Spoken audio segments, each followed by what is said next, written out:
ప్రార్థన చేసుకుందాం.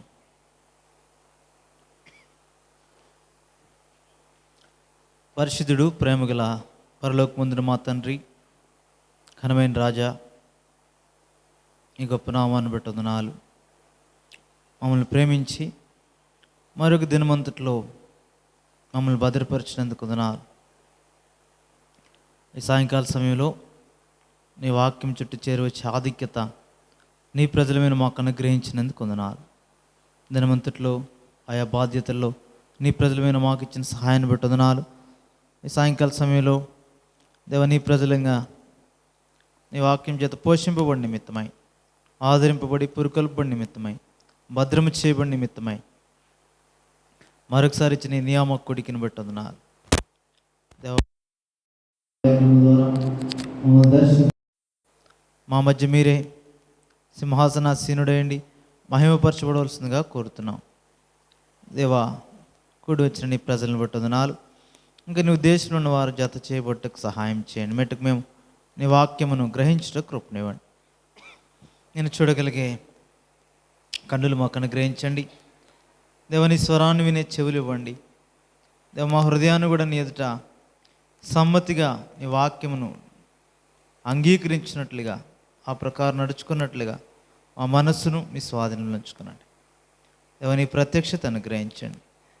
దేవ, నీ వాక్యంలో నుండి మా కొరికి నీ ఉద్దేశించిన సంగతులతో తృప్తిపరచండి. సార్వత్రిక సంఘాన్ని కూడా జ్ఞాపకం చేసుకుంటున్నాం. ఆయా చోట్ల చెదిరిన పరిశుద్ధులు వారి అవసరతల్లో చాలిన దేవుడు ఉండండి. వారు నీ నామం బట్టి కూడి వచ్చినప్పుడు వారితో కూడా మీ సన్నిధి ఉంచండి. సార్వత్రిక వంతట్లో చెదిరిన పరిశుద్ధులు ఆయా అవసరతలో ఉంటుండగా వారిని కూడా జ్ఞాపకం చేసుకుని, దేవా, అననుకూల వాతావరణ పరిస్థితులు, దేవా, నీ నామమును బట్టి ఆయా నిందలు అవమానములు అంత మాత్రం కాకుండా ఎదురాడేవారి మధ్య ధైర్యంగా కూడా వచ్చిన నీ ప్రజలు నీ సన్నిధిని బట్టి సాక్షులుగా కొనసాగుతున్న వారి కొరకు కూడా ప్రార్థిస్తున్నాం. దేవా, వారిని జ్ఞాపకం చేసుకునండి. మెటుకు దేవా, ఇక్కడ వచ్చిన చిన్న మందతో కూడా మీరు మాట్లాడండి. దేవ, మాతో సంచరించి మాతో ముచ్చటించి, దేవ, నీ విలువైన సంగతులు మాకు కూడా నీ మెలనైన స్వరముతో వినిపింపజేసి దేవ, మమ్మల్ని కూడా పురుకొల్పవలసిందిగా ప్రార్థిస్తున్నాం. మరొకసారి నీ కృపాస్తాలకు అప్పగించుకుంటున్నాం. ఈ సిస్టంలన్నింటిని ఆశీర్వదించండి. మేము కొరకు పనిచేయడం కృపనివ్వండి. వాతావరణాన్ని కూడా మీ స్వాధీనంలో ఉంచుకున్నందుకు వందనాలు. మరొకసారి వందనాలు చెల్లిస్తూ పరిచర్య అంతట్లో మీ చిత్తానుసారంగా దేవా, నీ మహిమను కోరుతూ దేవా, మేము ఆశీర్వదించబడినట్లుగా అంత మాత్రం కాకుండా మా ద్వారా నీవు మహిమపరచబడినట్లుగా దేవా, మమ్మల్ని నివశానికి తీసుకుని వస్తూ యేసుక్రీస్తు ప్రభు రక్షకులను ప్రార్థించి వేడుచున్నాను తండ్రి, ఆమేన్.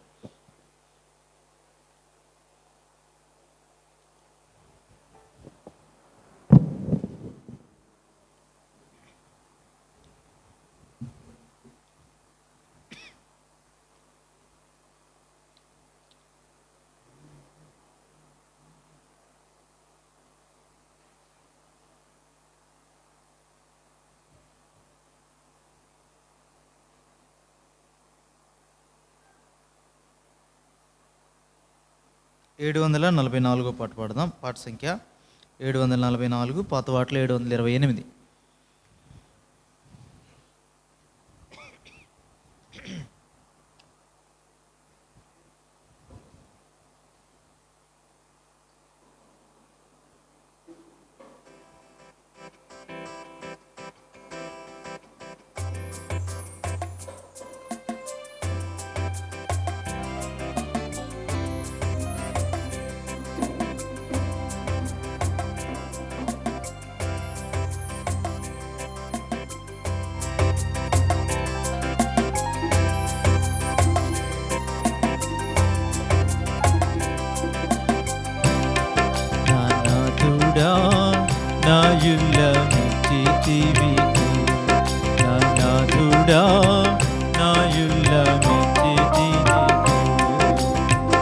అన్నీయు నీకై వీడి నిన్నే, అన్నీయు నీకై వీడి నిన్నే వెంబడించితిని. పెన్నుగా నాలో నాటుమా ప్రేమన్, పెన్నుగా నాలో నాటుమా నా నాథుడా, నాయుల్లమించితివి నా నాథుడా, నాయుల్లమించితి నీకు. దేవాలయ విగ్రహములు దేవతలు 1000,000 దేవాలయ విగ్రహములు దేవతలు 1000,000 యావత్తు పెంటాయనుచు నిదిగో యావత్తు పెంటాయనుచు నా నాథుడా నాయుల్లమిచ్చితివికు నా నాథుడా నాయుల్లమిచ్చితి నీకు ఆదియంత రైతుడా ఆత్మాల నాయకుడా ఆదియంత రైతుడా ఆత్మాల నాయకుడా ఆశ కలిగించు నాలోన నీవే ఆశ కలిగించు నాలోన నా నాథుడా నాయుల్లమిచ్చితి నీకు నా నాథుడా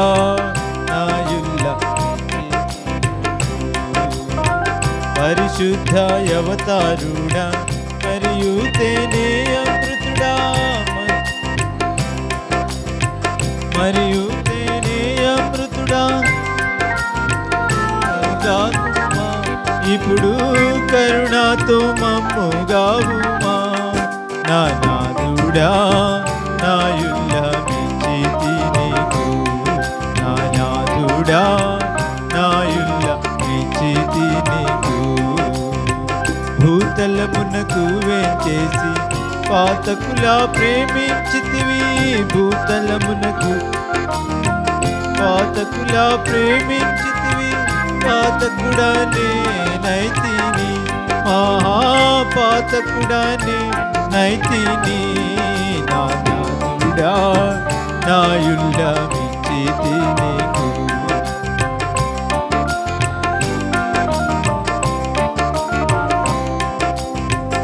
ఆద్యంత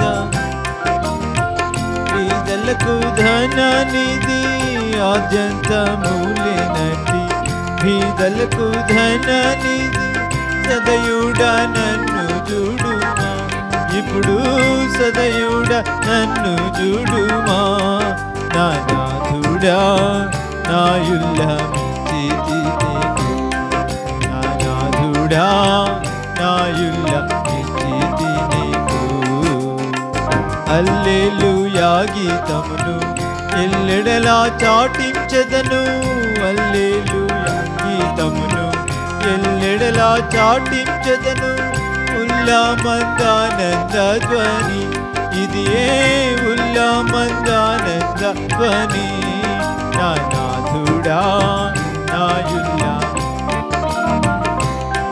నా నాథుడా నాయుల్లమిచ్చితి నీకు అన్నియు నీకై వీడి నిన్నే వెంబాడించితిని అన్నియు నీకై వీడి నిన్నే వెంబాడించితిని పెన్నుగా నాలో నాటుమా ప్రేమన్ పెన్నుగా నాలో నాటుమా నా నాథుడా నాయుల్లమిచ్చితి నీకు నా నాథుడా నాయుల్లమిచ్చితి నీకు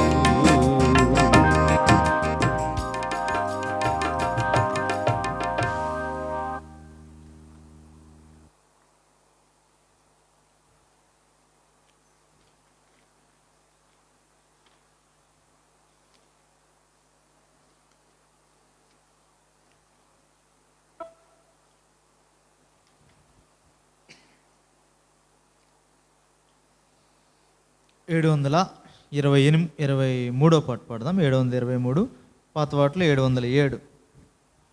యేసు ప్రభువే మహిమ నిరీక్షణ మనలో ఉన్నాడు.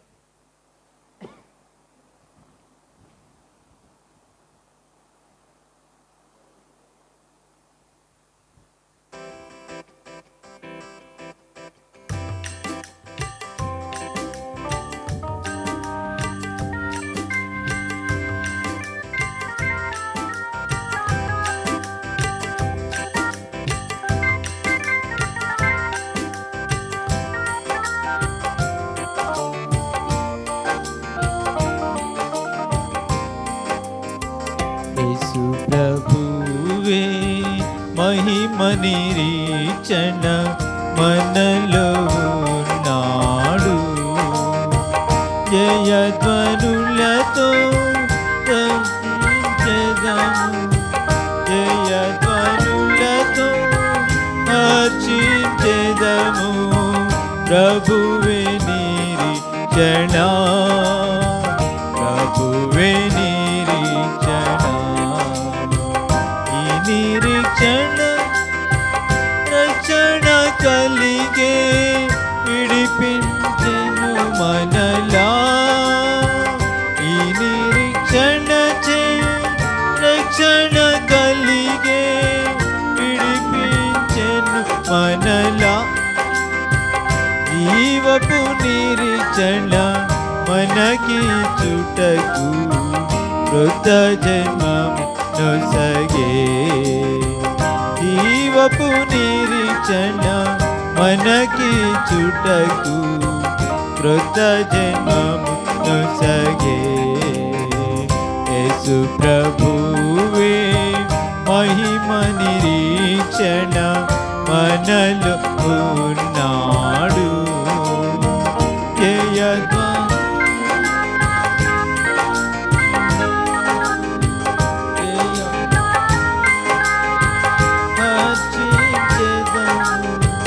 ప్రభువే నిరీక్షణ, ప్రభువే నిరీక్షణ. మనలనెంతో ప్రేమించి ప్రభువు శుభ నిరీక్షణ నిజే. మనలనెంతో ప్రేమించి ప్రభువు శుభ నిరీక్షణ నిజే.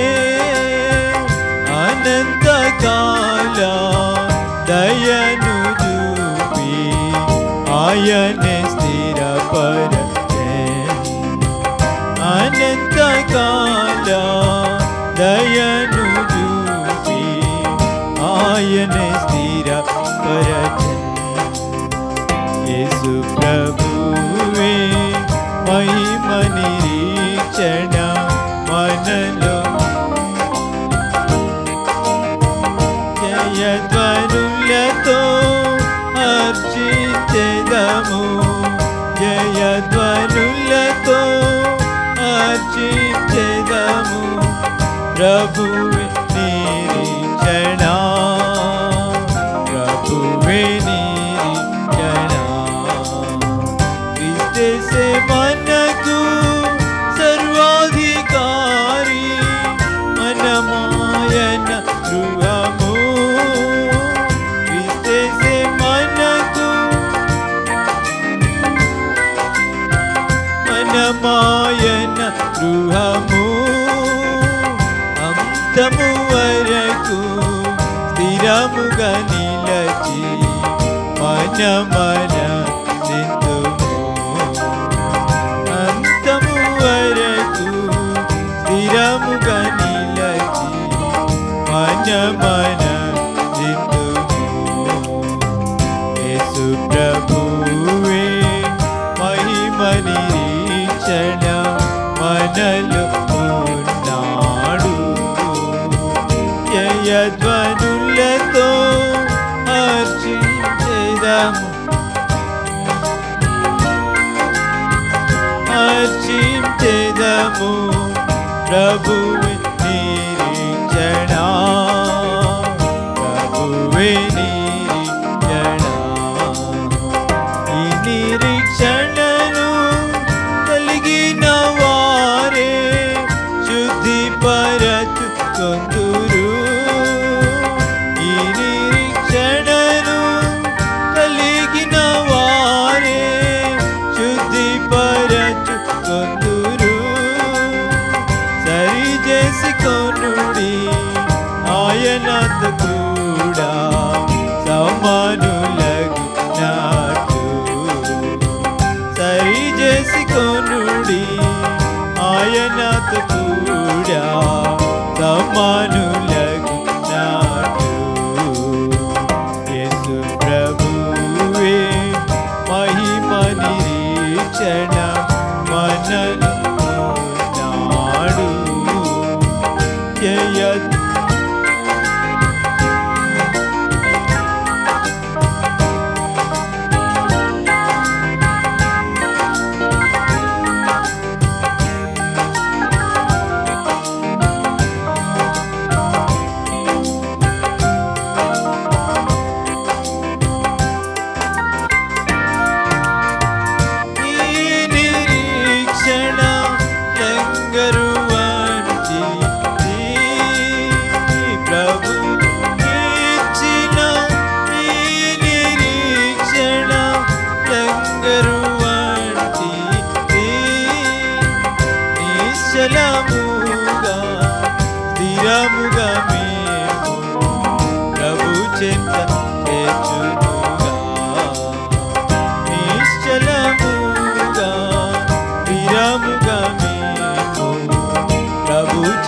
చేర్చుగా యేసు ప్రభువే మహిమ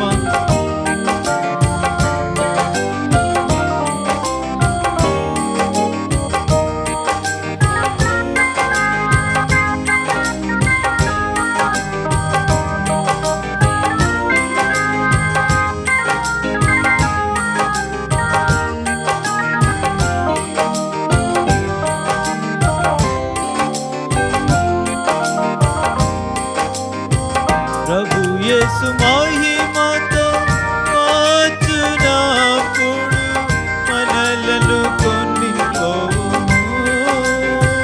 ప్రభు యేసు వచ్చునప్పుడు మనలను కొనిపోవును. శుభప్రద నిరీక్షణ కలిగిన మనము ఎదురు చూచెదము. శుభప్రద నిరీక్షణ కలిగిన మనము ఎదురు చూచెదము. యేసు ప్రభువే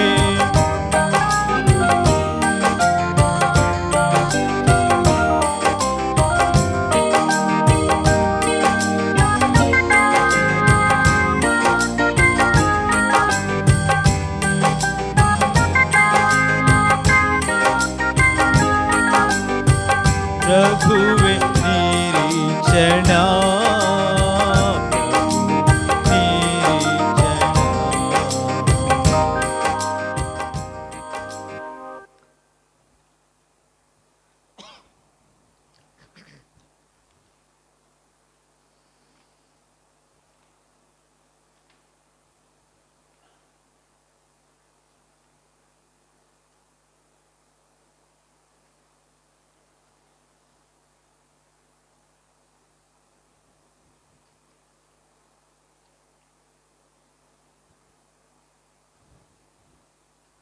ఆరు 697 పాట పాడదాం.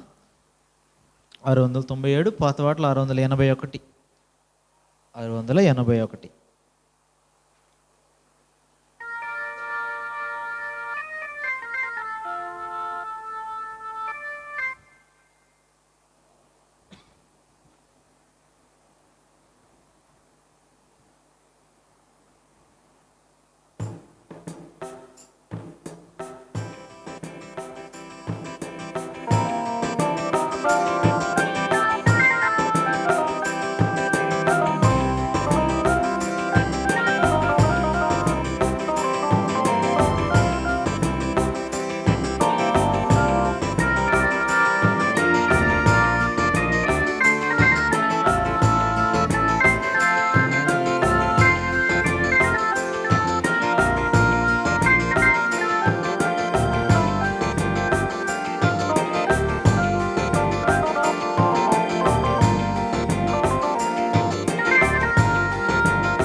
సూర్యుడు నీపై నుదయించును, అతని రెక్కలు ఆరోగ్యం నిచ్చును. నీతి సూర్యుడు నీపై నుదయించును, అతని రెక్కలు ఆరోగ్యము నిచ్చును. చందకరమందుంటివి శాప శిక్ష పొందతగియుంటి, చందకరమందుంటివి శాప శిక్ష పొందతగియుంటివి. దాపున చేరిన నీతి సూర్యుడు, దాపున చేరి నీతి సూర్యుడు నీపై ప్రకాశించు నిత్యము, నీపై ప్రకాశించు నిత్యము. నీతి సూర్యుడు నీపై ఉదయించును, అతని రెక్కలు సూర్యుడు నీపై ఉదయించును, అతని రెక్కలు ఆరోగ్యము నిచ్చును.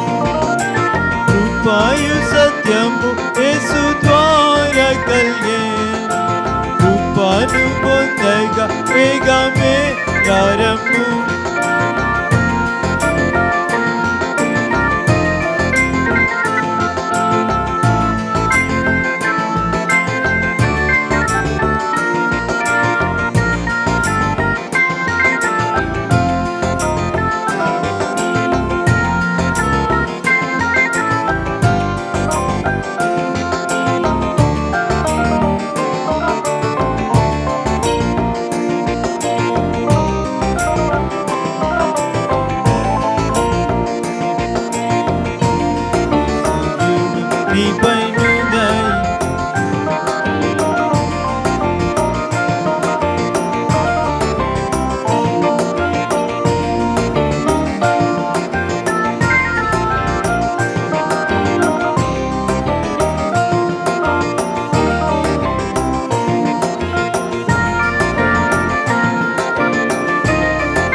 వారి ముఖము ప్రకాశించెను.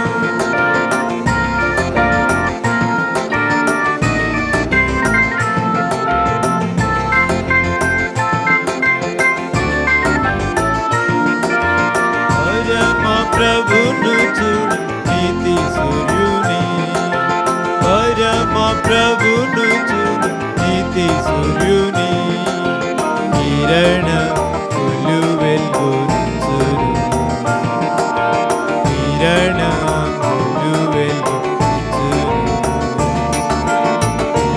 ఈ సూర్యుడు నీపైన ఉదయించును, అతని రెక్కలు ఆరోగ్యము ఇచ్చును.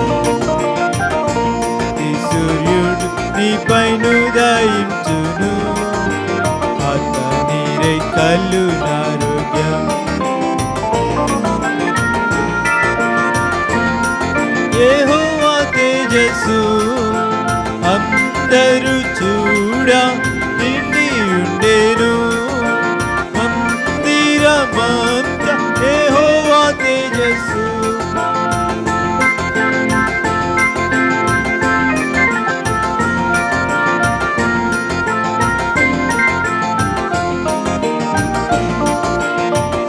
సుందరమగు క్రీస్తు తేజస్సును పొంది ఆరాధించి స్తుతించు, పొంది ఆరాధించి స్తుతించు. ఈ సూర్యుడు నీపైన ఉదయించును, అతని రెక్కలు ఆరోగ్యమునిచ్చును. ఈ సూర్యుడు నీపైన ఉదయించును, అతని రెక్కలు ఆరోగ్యమునిచ్చును. తన మహిమకు రాజ్యమునకును మనలను పిలచిన దేవుడు.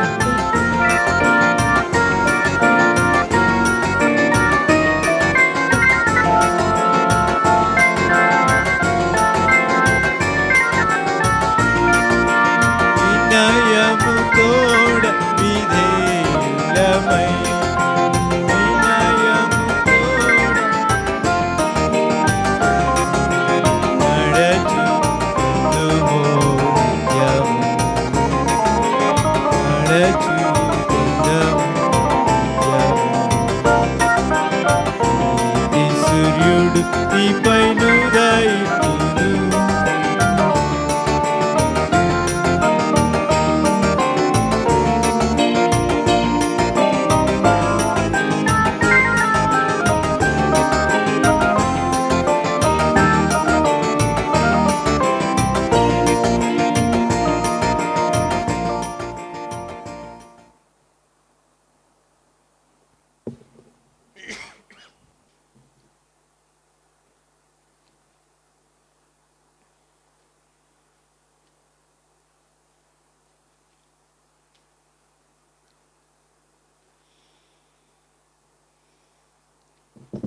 లేవికాండము 19వ అధ్యాయం.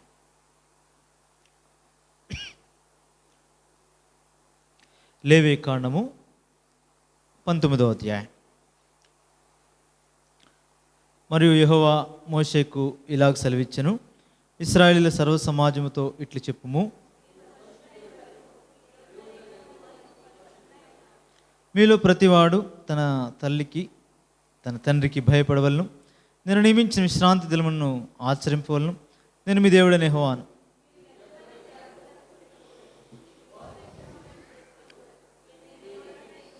మీరు యెహోవాకు సమాధాన బలి అర్పించినప్పుడు అది అంగీకరింపబడినట్లుగా అర్పింపవలను.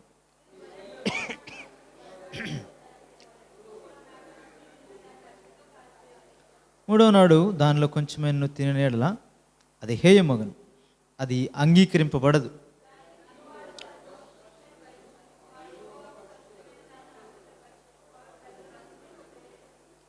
మీరు మీ భూమి పంటను కోయినప్పుడు నీ పొలం యొక్క వారులను పూర్తిగా కోయకూడదు, నీ కోతలో పరిగె నేరుకొనకూడదు, నీ ఫల వృక్షముల తోట పరిగెను కూర్చుకొనకూడదు.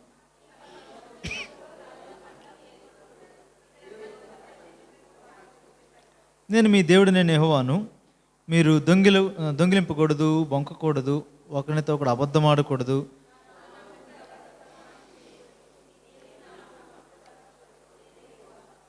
నీ పొరుగు వాని హింసింపకూడదు, వాని దోచుకొనకూడదు, కూలివాని కూలి మరునాడు వరకు నీ యొద్ద ఉంచుకొనకూడదు.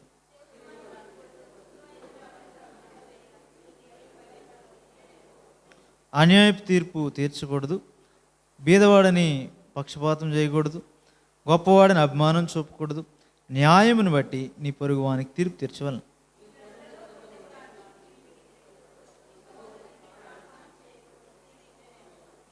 నీ హృదయంలో నీ సహోదరుని మీద పగబట్టకూడదు.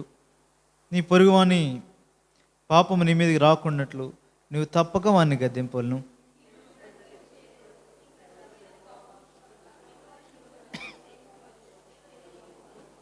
మీరు నా కట్టడలను ఆచరింపవలను. నీ జంతువులను ఇతర జాతి జంతువులను కలియనేయకూడదు. నీ పొలంలో వేరువేరు జాతుల విత్తనములు చల్లకూడదు. బొచ్చును నారయు కలిసిన బట్ట వేసుకునకూడదు.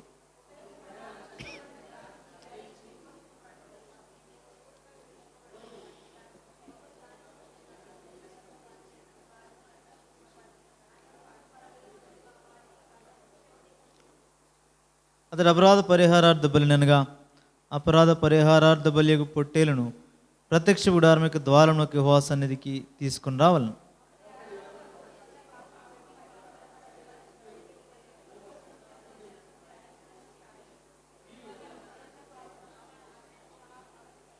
మీరు ఆ దేశమునకు వచ్చి ఆహారమునకి నానా విధములైన చెట్లను నాటినప్పుడు వాటి పండ్లను అపవిత్రములుగా ఎంచవలను. వాటి కాపు మీకు ఎక్కువగా ఉండినట్లు అవి 3 సంవత్సరాల వరకు మీకు అపవిత్రములుగా ఉండవలను. వాటిని తినకూడదు.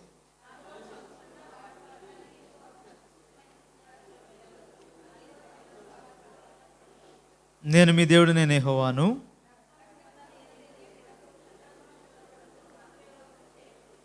మీ నుదుటి వెంట్రుకలను గుండ్రంగా కత్తిరింపకూడదు, నీ గడ్డపు ప్రక్కలను గొరగకూడదు.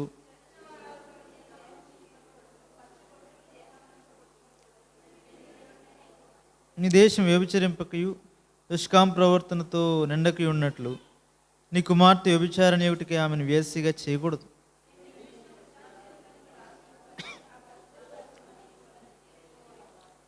కర్ణపిశాచి గల వారి దగ్గరకు పోకూడదు. సోదిగాండ్రను వెతికి వారి వలన అపవిత్రత కలుగు చేసుకునకూడదు. నేను మీ దేవుడిని యెహోవాను.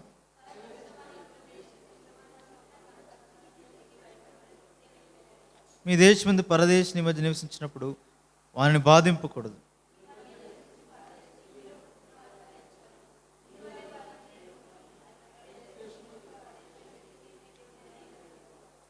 తీర్పు తీర్చినప్పుడు కొలతలో కానీ తూనికలో కానీ పరిమాణంలో కానీ మీరు అన్యాయం చేయకూడదు.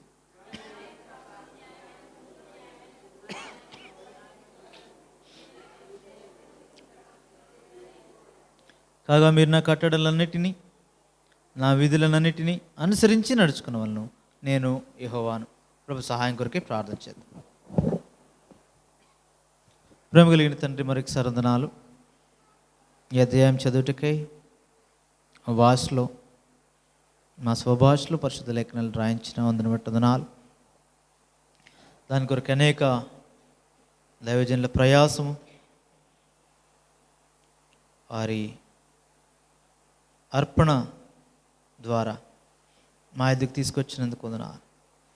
మేము చదువుటకై మీరు మాకు ఇచ్చిన కృపకే వందనాలు. అయితే ఆత్మ సంబంధమైన సంగతులు ఎరుగు నిమిత్తమై మాలో నీ ఆత్మను ఉంచినావు. నీ ఆత్మ ద్వారా బోధింపబడి నీ యొక్క రాజ్యం కొరకే సిద్ధపట్టుకో. నీ లేఖనాల్లో నుండి పరలోకపు సంగతులు, మాకు అవసరమైన సంగతులు, మీరు ఉద్దేశించిన వర్తమానంతో మమ్మల్ని నింపండి. నిలబడి నీ దాసునని, నీ ప్రయోజకుడని మీ ఎదుట ఒప్పుకొని చుట్టుండగా, ఖాళీ చేసుకొని చుట్టుండగా మీ ఆత్మతో నింపి నీ ప్రజలమైన మాకు ఎట్టి మాటలు అవసరమో అట్టి మాటలు అనుగ్రహించండి. బలపరిచి వాడుకోనండి. మీరు ఏదైనా అనుగ్రహిస్తే తప్ప మేము పొందలేని వారు. నీ వైపు చూస్తూ ఉంటుండగా మీ మెల్లనైన స్వరంతో మమ్మల్ని దర్శించండి. నీ వాక్యం వినబడగా మా హృదయమును గురొచ్చబడి నీ వైపు త్రిప్పబడుటకు మరింత సమీపస్థులముగా నీకు చేయబడిన వారమై, నీ యొక్క మహిమను పొందిన వారమై, నీ సారూప్యతలోనికి మరింత సమీపంగా వచ్చేట కృపనివ్వండి. మా మనస్సులు మీ స్వాధీనంలో ఉంచుకున్నాను. మరొకసారి చదవబడిన లేఖలను ఆశీర్వదించి విరిచి మా కొరకే మన యేసుక్రీస్తు ప్రభువు రక్షకుని నామమున ప్రార్థించి వేడుచున్నాను తండ్రి.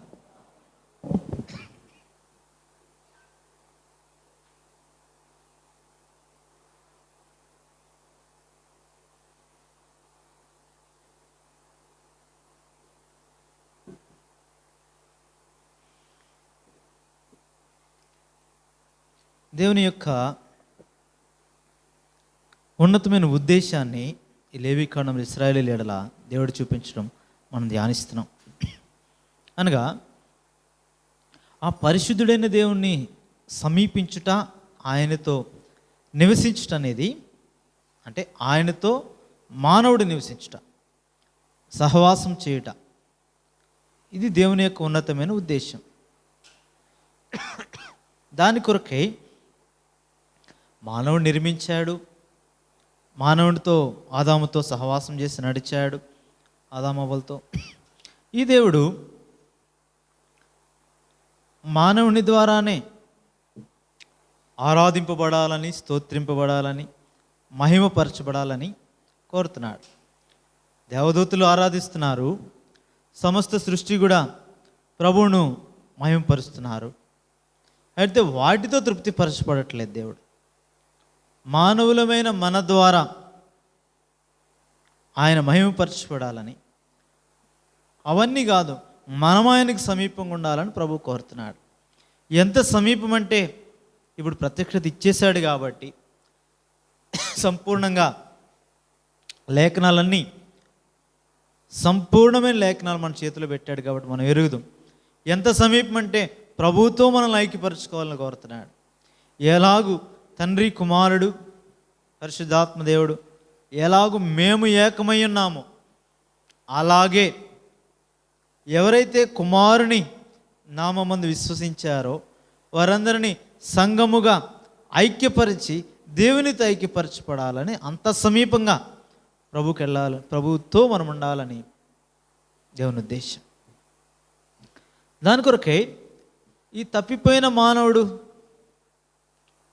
ఏదెన్లో నుండి పంపబడిన మానవుడు పాపమును బట్టి, శాపమును బట్టి, అపవిత్రతను బట్టి దేవునికి దూరస్తుడైపోయాడు. వాని నిమిత్తమై భూమి శపించబడింది. ఈ శాపగ్రస్తమైన వాటన్నిటినీ మరలా దేవునితో సమాధానపరచాలంటే ప్రాయశ్చిత్తం చేయబడాలి. ఆ తర్వాత దేవుడు దేవునితో, లేదంటే తండ్రితో ఈ సమస్తమును సమాధానపరచబడిన తరువాత తండ్రితో మరలా, లేదంటే దేవునితో సహవాసం చేసే ఆధిక్యత దేవుడు ఇచ్చాడు. అంటే దేవుడు అంటే తండ్రి, కుమారుడు, పరిశుద్ధాత్మ మనకి ప్రత్యక్షపరచబడ్డాడు కాబట్టి మనం ఎరుగుదాం. వేరుగా చూడడానికి ఏమి లేదు. కాబట్టి ఆ ప్రత్యక్షతలోనికి మనల్ని తీసుకొచ్చాడు. అందుకే ఈ సంపూర్ణ గ్రహింపు మనకిచ్చాడు. ఇప్పుడు అందుకే తండ్రి ఒక్కడే కాదు, ఇప్పుడు పాత నిబంధనల వారు చెప్పినట్టు సైన్యములకు అధిపత్యకు యెహోవా. కాబట్టి అంత మాత్రం కాదు, కుమారుని అనుభవంలోకి తెచ్చాడు. కుమారుని ద్వారా పరిశుద్ధాత్మని అనుభవంలోనికి తెచ్చాడు. ఈ సంపూర్ణత సంపూర్ణమైన లేఖనములలో నుండి మనకిచ్చాడు. ఎందు నిమిత్తం అంటే ప్రభువు మనతో నివసించడానికి ఇష్టపడుతున్నాడు. మొట్టమొదటిగా కొద్దిగా సంచకరువుగా మాత్రం మనలో పరిశుద్ధాత్ముడు ఇవ్వబడ్డాడు. ఎఫెసీ పత్రిక 1వ అధ్యాయంలో వాటిని చూస్తాం. కేవలం కొద్ది సంచకరువుగా మాత్రమే, అడ్వాన్స్గా మాత్రమే పరిశుద్ధాత్ముడు మనకి ఇవ్వబడ్డాడు. ఆయనలో ఉన్న సంపూర్ణత అనుభవించాలంటే ఈ మనలో ఇవ్వబడిన ఈ పరిశుద్ధాత్ముని ద్వారా దేవునికి ఇష్టమైన వారంగా చేయబడితే, దేవునికి అనుకూలమైన వారంగా, దేవునితో నివసించుటకు యోగ్యం ఎంచబడితే తప్ప ఆయనతో మనం ఉండలేం. అందునిమిత్తమై ఈ లేవీకాండంలో ప్రాముఖ్యంగా ప్రభువుతో నివసించాలంటే, ప్రభువు వారి మధ్య ఉంటూ ప్రభు వారితో రెండు అన్యోన్యంగా సహవాసం చేయాలంటే ఆయన అలాగ పరిశుద్ధుడు. ఆయన దిగొచ్చాడు. ముందు సినాయి కొండ మీద దిగొచ్చాడు. అక్కడ నుండి ఇప్పుడు ప్రత్యక్ష గుడారంలోనే దిగొచ్చాడు. అయితే సమీపించాలంటే మానవుడు ఏం చేయాలా, ఇశ్రాయేలీయులు ఏం చేయాలా, ఈ క్రమాన్ని చూపిస్తున్నాడు లేవీకాండంలో. ప్రభుతో సదాకాలం నివసించాలంటే, అసలు ప్రభు దగ్గరికి వెళ్ళాలంటే ఏ పరిశుద్ధత అవసరం మానవునికి, ఆ పరిశుద్ధత ఏ రీతిగా వస్తుందో 1వ అధ్యాయం నుండి జ్ఞాపకం చేస్తున్నాడు. బలి అర్పించాల.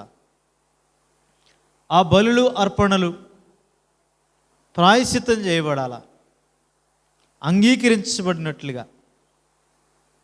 అప్పుడు పాప క్షమాపణను బట్టి పరిశుద్ధపరచబడి పరిశుద్ధుడైన దేవుణ్ణి సమీపించే ఆధిక్యత మానవునికి ఇవ్వబడింది. అంతేకాదు, మానవుడు ఇష్టపూర్వకంగా తెచ్చిన అర్పణ కూడా దేవుడు తీసుకుంటాడు. ఎప్పుడంటే దేవుని చిత్తానుసారంగా దేవుడు ఏదైతే తెమ్మన్నాడో, ఏ కట్టడైతే చెప్పాడో, ఏ నియమ ప్రకారం సమీపించమన్నాడో ఆ క్రమంలో తీసుకుని వెళ్తే. అందుకొరకే స్పష్టంగా బలుల అర్పణలు ముందు వాటిని గురించి జ్ఞాపకం చేశాడు. ఆ తర్వాత యాజకులు, ప్రధాన యాజకులు తేవలసిన వారు అట్లా ఉండాలి. వారి యొక్క ప్రతిష్ఠిత క్రమాన్ని కూడా చూపించాడు. అంత మాత్రం కాకుండా ఇశ్రాయేలీయులు భౌతికంగా కూడా పవిత్రత, వాటిని జ్ఞాపకం చేస్తున్నాడు. వీటికి ఈ క్రమంలో మనం అనేక సంగతులు చూస్తూ వస్తున్నాం. వారి వస్త్రధారణ, అంతేకాదు వారి జీవించే క్రమము, వారి ఆహారపు అలవాట్లు, వారిలో వ్యాధులు వస్తే ఈ సంగతులని మనం చూస్తున్నాం. అలాగే కొన్ని కట్టడలు ఇచ్చాడు, అంటే దాటిపోకూడని కొన్ని హద్దులు పెట్టాడు. మీరు ఇది చేయకూడదు, ఇలా చేయకూడదు. ఇదంతా దేనికంటే వారు ప్రత్యేకమైన జనాంగం. ఇశ్రాయేలీయులు దేవుని ప్రజలు, దేవుని పరిశుద్ధతను ఎరిగినవారు. లోకానికి తెలీదు దేవుడంటే, అంటే నిజదేవుడు, ఆయన పరిశుద్ధత లోకానికి తెలీదు, అంటే అన్ని జనులకి. వారికి ఆయన కనుపరుచుకోలేదు కూడా. అదే మనం చూస్తాం. ఆయన వాక్యాన్ని యాకోబుకి ఇచ్చాడు, అందరికి ఇవ్వలే, అందరికీ కనపరుచుకోలే, కేవలము తన ప్రజలకే. ఎందు నిమిత్తం అంటే వారిని దేవుడు ఎన్నిక చేసుకున్నాడు, ఏర్పరచుకున్నాడు. ఇంకా గర్భం ఉండగానే ముందే అన్నాడు. ఆయన ఏర్పాట్ల వారు ఉన్నారు. అందుకే ఆయన దేవుడు, ఆయన ఇష్టం వచ్చినట్టు ఆయన చేయగలవాడు. ఆ కారణాన్ని బట్టి ఇక్కడ ఇశ్రాయేలు ప్రజలనే తన ప్రజలను ప్రభు యొక్క పరిశుద్ధత ఎరిగి, ఇప్పుడు ఎరిగిన వారు ప్రభు పరిశుద్ధత ప్రకారం, ప్రభు చెప్పిన ఆజ్ఞల ప్రకారం నడుచుట ద్వారా లోకములోనున్న వారికి ప్రత్యేకమైన వారుగా కనబడుట ద్వారా వారి దేవుడు ఏమై ఉన్నాడో లోకం ఎరగాలి. అది దేవుని ఉద్దేశం. నేరుగా కనపరుచుకోగలడు, కానీ కనపరుచుకోవట్లేదు. అలాగూ దేవుని ఉద్దేశం ఏంటంటే అసలు మానవుని చేయటం గల ఉద్దేశమే అది. అందుకే మానవుడిని తన స్వరూపమందు తన పోలికలో చేశాడు. ఎందుకంటే మానవుని ద్వారా దేవుని ప్రత్యక్షత కనపరచాలని తప్పిపోయాడు మానవుడు ఆదాం. అయినా దేవుడు విడిచిపెట్టలే.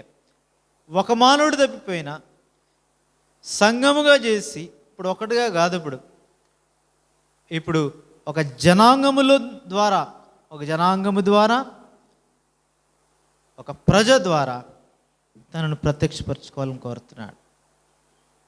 తన గొప్పతనాన్ని చూపిద్దామని, తన పరిశుద్ధం చూపిద్దామని, తన మహిమను ప్రత్యక్షపరచాలని దేవుడు కోరుతున్నాడు. దానికి తగినట్లుగా దాని కొరకై ఎన్నిక చేయబడిన ఇశ్రాయేలీలు పాత నిబంధనలో, కృత నిబంధనల సంఘం కావచ్చు, దానికి తగినట్లుగా జీవించాలి. ఎప్పుడైతే ప్రభువునకు ఆయన చెప్పిన ఆజ్ఞలు, కట్టడలు, విధులకు లోబడి జీవిస్తామో మన ద్వారా ఆయన యొక్క ప్రత్యక్షత ఏది లోకానికి చూపించాలనుకుంటున్నాడో దేవుడు అది చూపిస్తాడు. అది దేవుని యొక్క ఉన్నతమైన ఉద్దేశం. దాని కొరకే ఇప్పుడు ఇశ్రాయేలీని కాదు, ప్రత్యేకంగా నన్ను దేవుడు ఎన్నిక చేసుకుంది. వారినే కాదు, వారేంటంటే ఇప్పుడు పాత నిబంధనలు మనం చూసినప్పుడు వారు ఎన్నిక చేయబడిన వారు కదా, వారు ప్రత్యేకింపబడిన వారు కదా, వారు దేవుడు కోరుకున్న ప్రజలు కదా, దేవుడు వారికి సమీపంగా ఉన్నాడు కదా, వారితోనే మాట్లాడుతున్నాడు కదా, అయినా వీరు ఎలా ఉన్నారేంటి అనేక పర్యాలు మనం అనుకుంటాం. కానీ వారికంటే శ్రేష్టంగా నిన్ను నన్ను ఎంచాడు. ఆయన కుమారుని రక్తముతో విమోచించి మన పాపం నుండి సంఘములో ఐక్యపరిచి మరీ శ్రేష్టమైన స్థానాన్ని మనకిచ్చాడు. దేనికి? ఆయన మహిమను, ఆయన స్వరూపాన్ని, ఆయన యొక్క లక్షణాల్ని, ఆయన ప్రభావాన్ని, దేవుణ్ణి లోకానికి ప్రత్యక్షపరచు నిమిత్తమై. అందుకే మొదట మనం అది ఎరుగు నిమిత్తమై ఆ వాక్యము శరీరధారి అయి కృపాసత్య సంపన్నుడిగా వచ్చాడు. మనం ఎరుగు నిమిత్తమై మనం నమ్మాం, మనం విశ్వసించాం. లేఖనములను బట్టి దేవుని ఆత్మ ద్వారా విశ్వసించిన వారికి ఆయన సమీపస్తుడయ్యాడు. ఇంకా దగ్గరగా చూపిస్తున్నాడు. ఇంకా దగ్గరగా వచ్చుట ద్వారా ఇంకెక్కువైన కట్టడలు విధులిస్తున్నాడు. ఎందుకంటే ఇంకా ఎక్కువగా ప్రభు వంటి వారంగా ఆయన మహిమను లోకానికి చూపించాలి. చెప్పడం కాదు, బోధించడానికి కాదు నిన్ను నా లోకంలోనికి లేదంటే ఆయన శరీరంలో పెట్టింది. మన జీవితం ద్వారా ప్రభువుకు సమీపస్తులమై ఏదైతే ఆయన ఏమై ఉన్నాడో అది మనం అవ్వాలి, అది చూపించాలి. దాని నిమిత్తమే నడిపిస్తున్నాడు. దాని కొరకు ప్రతి చిన్న విషయంలో, ఇశ్రాయేలీల విషయంలో మా బాధ్యత ఆయన పడుతున్నట్టు చూస్తున్నాం. మాటికి చెప్తున్నాడు. జాగ్రత్త పడే విషయాల్లో మరలా జ్ఞాపకం చేస్తున్నాడు. చూస్తున్నాం మనం 18వ అధ్యాయంలో కూడా చూచాం. ఎక్కడ ఏ సిగ్గుపడట్లేదు దేవుడు ఇలాంటి సంగతులు రాయడానికి 18వ అధ్యాయంలో. కాబట్టి స్పష్టంగా మాట్లాడాడు. ఎందుకంటే ఆయన పరిశుద్ధుడు. ఆ ప్రత్యేకత చూపించాల. పరిశుద్ధత అంటే ప్రత్యేకత. కొరింథీ పత్రికలో 2వ పత్రిక 6వ అధ్యాయంలో అదే చెప్తాడు. మనం జీవము గల దేవుని ఆలయం. అందుకే విగ్రహములతో వాటితో పోలిక కాదు, ప్రత్యేకించబడాలి. అపవిత్రమైన దాన్ని ముట్టకూడదు. ప్రత్యేకమైన జీవితాన్నే చూపిస్తున్నాడు. సంఘము కూడా అంతే. లోకములో నుండి మిమ్మును ఏర్పరచుకున్నాను. 15వ అధ్యాయం యోహాను సువార్త ప్రకారం. ప్రత్యేకత ఏర్పరచుకోవడం అంటే ఇక లోకానికి మనకి సంబంధం లేదు. లోకపు వారమే కట్ చేశాడు, ప్రత్యేకించాడు, ఏర్పరచుకున్నాడు, ఇప్పుడు నియమించాడు. ఆ గ్రహింపు ఎప్పుడు మన జీవితాల్లో ఉండాలి, ఎప్పుడు మర్చిపోకూడదు. లోకంలో కలిసిపోయేదాన్ని కాదు. ఆ ప్రత్యేకమైన ఇశ్రాయేలీల జీవన విధానమునే ఇక్కడ బోధిస్తున్నాడు. ఇప్పుడు మిగిలిన వారి వలే కాదు. అందుకే ఇక్కడ 19వ అధ్యాయంకి వచ్చేసరికి చదవండి మొదటి నుండి. మరియు యెహోవా మోషేకి ఇలాగ సెలవిచ్చెను, ఇప్పుడు సర్వ సమాజము తిట్లు చెప్పుము. మరలా ఇదే మాట, మీరు పరిశుద్ధులై ఉండవలెను, మీ దేవుడనైన యెహోవానగు నేను పరిశుద్ధుడనైనా. నేనేంటో మీరదే అలా ఉండవలసిందే. ఎందుకంటే నేను మీ దేవుడనైనా యెహోవా, అందరికీ కాదు, మీ దేవుడనైన యెహోవా. కాబట్టి మీరు నన్ను చూపించాలి. స్పష్టంగా మాట్లాడతాడు. నేను పరిశుద్ధుణ్ణి, మీరు కూడా పరిశుద్ధంగానే ఉండాలి. ఎందుకంటే మీ దేవుని బట్టి మీరు లోకం చూచినప్పుడు వారి దేవుడిని చూస్తున్నారు. ఎర్ర సముద్రం దాటించినప్పుడు వారి దేవుడిని చూచారు. కనాన్లో ప్రవేశించక ముందు వారి దేవుడిని చూచారు. యెహోషువ గ్రంథంలో కూడా చూస్తాం, మీ దేవుడు సామాన్యుడు కాదు, ఆయన భయంకరుడు. ఎందుకంటే సామాన్యం కదా రాజులను జయించడం, ఎర్ర సముద్రాన్ని దాటించడం, తర్వాత ఎరుకో, తర్వాత మళ్ళీ యొర్దాను దాటుట, ఇవి సామాన్యమైన వారు కాదు చేసే పనులు. కాబట్టి ఈ ప్రజలు దేవుని చూపిన విధేయతను బట్టి వారు యుద్ధాలు చేయించారు, లేదంటే ఆయా గొప్ప సాహస కార్యాలు చేశారు, అద్భుతాలు చేశారు. అయితే వారు దేన్ని బట్టి అంటే విశ్వాసమును బట్టి. దాన్ని హెబ్రీ పత్రిక 11వ అధ్యాయంలో చూస్తాం. అట్టి విశ్వాసమే అప్పుడున్న ఇశ్రాయేలీల్లో ఇప్పుడు నీలో నాలో ప్రభు కోరేది. విశ్వసించుట ద్వారా దానికి ఇక్కడ ప్రత్యేకత, పరిశుద్ధత అనే పేర్లు కూడా పాత నిబంధనలు ఉంచబడ్డాయి. ఎందుకంటే సామాన్యం కాదు, మిగిలిన ప్రజలు, మిగిలిన రాజులు, మిగిలిన రాజరికాలు, మిగిలిన రాజ్యాలు కాదు ఇప్పుడు వారు రకరకాల ప్రవర్తించవచ్చు. కానీ మీరైతే ఏం చేయాలా? 3వ వచనం, మీలో ప్రతివాడు బయట రాజ్యాలు వేరే, బయట రాజ్యాంగాలు వేరే, లేదంటే బయట వారు వేరు వేరు రకాలుగా ప్రవర్తించవచ్చు. వాళ్ళకి బలం తగ్గే కొలది వాళ్ళని విసిగి లెక్క చేయకపోవచ్చు, లేదంటే రకరకాల సందర్భాలు, ఇంకా వాటిని మనం ధ్యానించక్కర్లే. అయితే మీరైతే మీలో ప్రతివాడు భయపడాలి. తర్వాత కాబట్టి దగ్గరికి తీసుకెళ్తున్నాడు ప్రభువుకి. ఆయన ఏదైతే ఆ నోటి నుండి వచ్చిందంటే అర్థం ఏమంటే, ఈ రెండు ఒకసారి ఎందుకు రాశాడంటే, దేవుని పరిశుద్ధత, ఆ పరిశుద్ధతను కాపాడంటే ఆయన విశ్రాంతి దినాలను ఆచరించడం నిబంధన గుర్తుపెట్టాడు వారికి, ఇశ్రాయేలీయులు. అదెంతో ఆయన చెప్పిన ప్రతి కట్టడ అంతే అని. అందుకే ఆయన అన్నాడు, క్రొత్త నిబంధనకు వచ్చేసరికి అన్నీ చేయాలన్నాడు. నా రాజ్యం చేయొద్దంటే చేయకూడదు, వ్యభిచరించకూడదు, వాటన్నిటిలో ఏ ఒక్కదానిలో తప్పిపోయినా ధర్మశాస్త్రం అంతా తప్పిపోయినట్లే. అన్నిటినీ సమానం చేస్తున్నాడు, అన్నీ ప్రాముఖ్యమైననే చెప్తున్నాడు. ఆ పరిశుద్ధత విషయంలో ఇది చిన్నది, ఇది పెద్దది అనడానికి లేదు. విషం కొంచెమైనా మనిషిని చంపుతుంది, ఎక్కువ తీసుకుని చంపుతుంది. ఏదైనా అపవిత్రతే, అది ఇక్కడ జ్ఞాపకం చేస్తున్నాడు. ఎందుకంటే ఆయన పరలోకపు తండ్రి, అది జ్ఞాపకం చేస్తున్నాడు. కాబట్టి ఇక్కడ అదే ఉద్దేశం.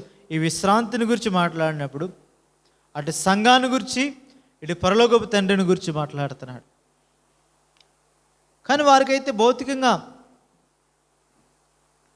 తల్లికి తండ్రికి భయపడాలి. క్రొత్త నిబంధనలు కూడా చెప్పాడు. ఇది ఒకవేళ ఇశ్రాయేలీలకే అనుకుంటున్నామేమో, కానీ కాదు. క్రొత్త నిబంధనలు కూడా అందుకే మరల జ్ఞాపకం చేశాడు. మనకు తెలుసా ఎక్కడున్నాయో. కాబట్టి ఎరగవలసిన వారమై అంటున్నాం. ఎందుకంటే ఇది పరలోకపు తండ్రితో అక్కడ వారికి చూపించేది. వారి ఇక్కడ భూమి మీద ఉన్న తల్లిదండ్రులు మాత్రమే కాదు, పరలోకపు తండ్రి గుర్తు రావాలి వారికి. అందునిమిత్తమే విశ్రాంతి దినముల గురించి మాట్లాడుతున్నాడు.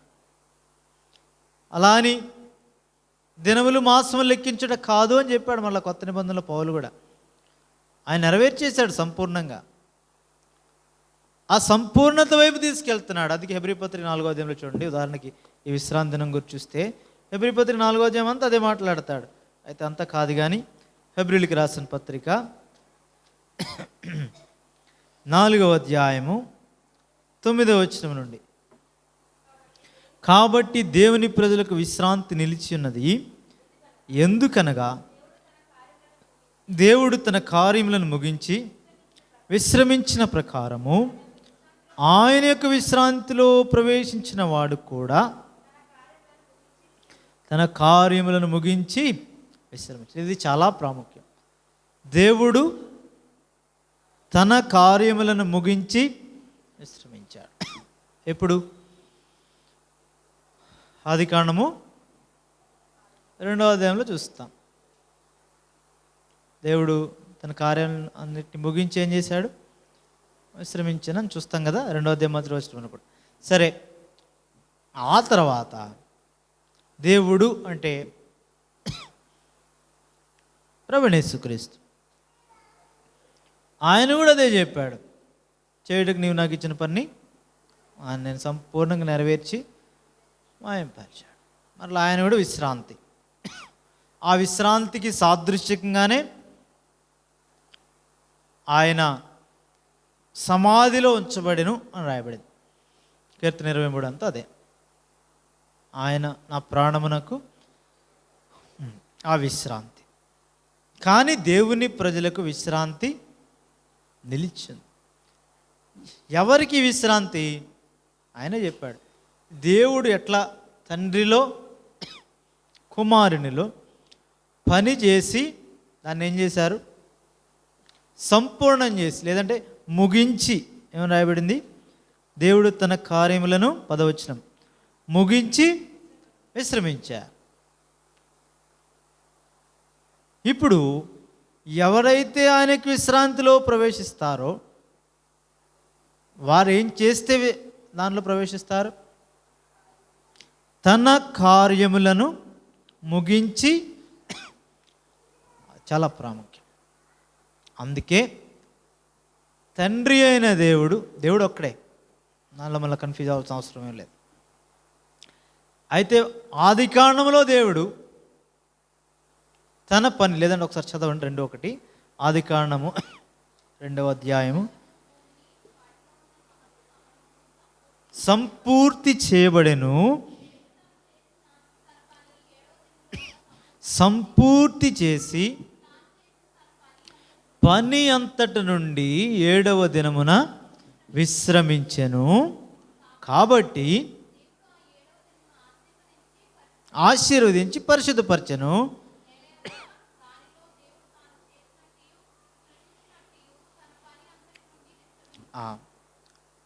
అందుకే తన పని అంటే ఇంక తర్వాత పని చేయలేదా? దేవుడు చేస్తున్నాడు. కానీ తాను సంకల్పించుకున్న, అనగా మన ఎరుగు నిమిత్తమై మొట్టమొదట దేవుడు తన పని సంపూర్తి చేసి విశ్రాంతి తీసుకున్నాడు, ఆశీర్వదించాడు, పరిశుద్ధపరిచాడు. తర్వాత కుమారునిలో మనకు మాదిరి, మనమేం చేయాలనేది తండ్రికి, ఈ దేవునికి సంబంధం అంటే దానికి మనకి సంబంధం లేదు. ఆయన దేవాదేవుడు, ఆ సృష్టించాడు, సృష్టికర్తగా కనబడుతున్నాడు. దానిలో మనకేం భాగం లేదు, అనగా అధికారం లేదు. ఆయన ఒక్కడే, ఆయన దేవుడు అంతే. అయితే కుమారునిగా భూమి మీదకి వచ్చినప్పుడు అక్కడ చెప్తున్నాడు ఏమని? చేయుటకు నీవు నాకు ఇచ్చిన పనిని భూమి మీద 17:4 వచనంలో యోహాను సువార్తలో, చేయుటకు నువ్వు నాకు ఇచ్చిన పని భూమి మీద సంపూర్ణంగా నెరవేర్చి నేను మాయంపరిచాను. చేయుటకు కుమారునికి ఏ రీతిగా పనిచ్చాడో అలాగే ఆ ఒక్కడై ఉన్న అద్వితీయ కుమారుని ద్వారా విశ్వసించి పరలోకపు తండ్రికి కుమారులుగా చేయబడిన నీకు నాకు కూడా ఏమిచ్చాడు? ప్రతి వానికి వాని పని ఇచ్చాడు. ఎవరికి వారికే వాని పని వానికి ఇచ్చాడు. అదే బల్ల యొద్ద కూడా మనం చూస్తాం. ప్రభు శరీరం దగ్గర ఏ అవయవానికి ఆ అవయవం ప్రత్యేకమైన పని ఇచ్చాడు. శిరస్సు తన పని తాను సంపూర్ణంగా నెరవేర్చి భూమి మీద తండ్రిని మహింపరిచి వెళ్ళిపోయాడు. ఆయన శిరస్సు అయినా ప్రభువైన యేసుక్రీస్తు. ఇప్పుడు ప్రతి అవయవము తన వరుసలో బ్రతికింపబడినప్పుడు తన పని చొప్పున ఎవరు విశ్రాంతిలో ప్రవేశించగలరు? ఎవరైతే తమకు ఇచ్చిన పనిని ముగిస్తారో. అది చాలా ప్రాముఖ్యం. మన పని మధ్యలో ప్రభు మనల్ని తీసుకుని వెళ్తే, లేదంటే మనం ఈ లోకాన్ని విడిచి వెళ్ళిపోతే దాని అర్థం ఏంటి? మనం విశ్రాంతిలో ప్రవేశించలేం. వారు ప్రవేశించలేకపోయారు. అదే 3వ అధ్యాయంలో చెప్తాడు హెబ్రీ పత్రికలో, వారు 40 ఏండ్లు విసిగించారు, కఠినపరుచుకున్నారు, ప్రవేశించలేకపోయారు. దేవుడు వాగ్దానం చేసిన వాగ్దాన దేశంలో వారు ప్రవేశించలేకపోయారు. వారు అవిధేయత వల్లనే కదా అంటాడు అక్కడ. 3వ అధ్యాయం చూడండి, హెబ్రీ పత్రిక 3వ అధ్యాయం, హెబ్రీలకు రాసిన పత్రిక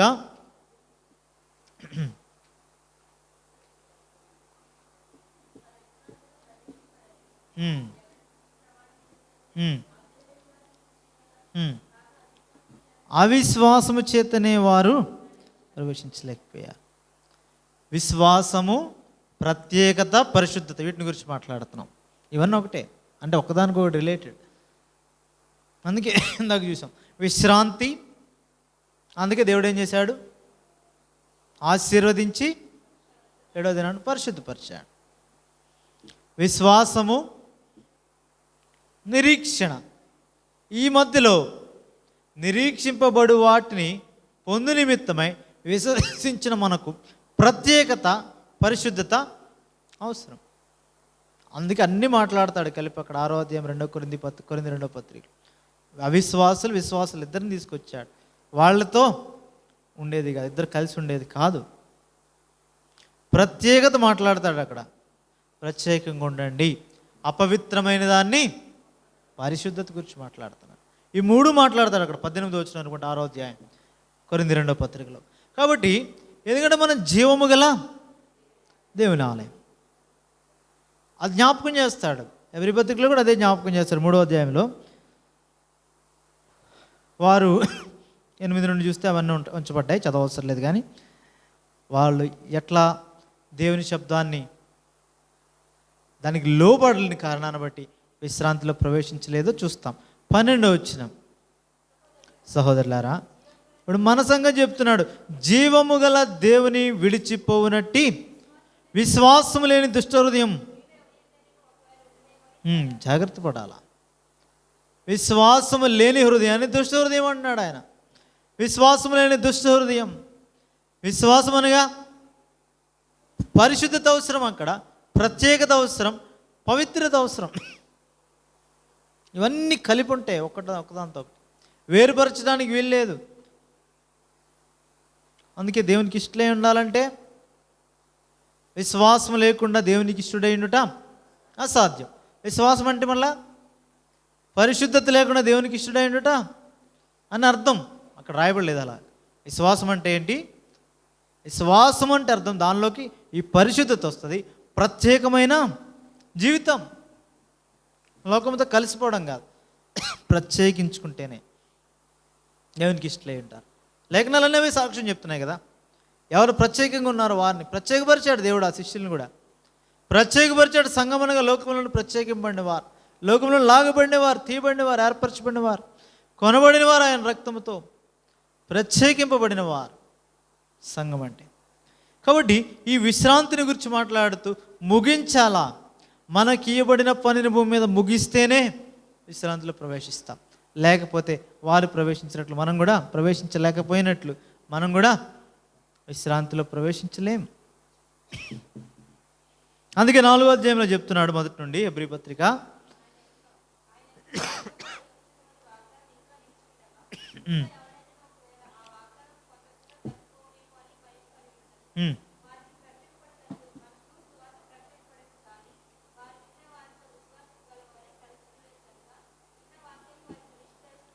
వాక్యం వారి వద్దకు వెళ్ళింది, కానీ వినిన వారితో కలుసుకోలేదు. వారు విశ్వాసం గలవారై ఉంటే అంటే అర్థం ఏంటి? అక్కడ వినిన వారు ఎంతమంది? ఇద్దరే కదా. వాక్యం అందరూ విన్నారు, వాగ్దానం అందరూ విన్నారు, కానీ విశ్వాసము గలవారై ఎవరున్నారు? యెహోషువ, కాలేబు, అంతే. వినిన వారితో కలిసి ఉంటే మిగిలిన 10 మంది కూడా వాళ్ళందరూ ప్రవేశించేవారు. వీరితో వినిన వారితో విశ్వాసము గలవారై ఏముంది అక్కడ? కలిసి ఉండలేదు. విన్నారు వాక్యాన్ని, కానీ విశ్వాసము కలిగిన వారై ముందుకెళ్తున్న వారు ఉన్నారు, ఇద్దరు, వారితో కలిసి ఉండలే. అందుకే వినిన వాక్యం నిష్ప్రయోజనమైన కారణాన్ని బట్టి వారు విశ్రాంతిలో ప్రవేశించలే. వీరైతే విన్నారు, విశ్వసించారు.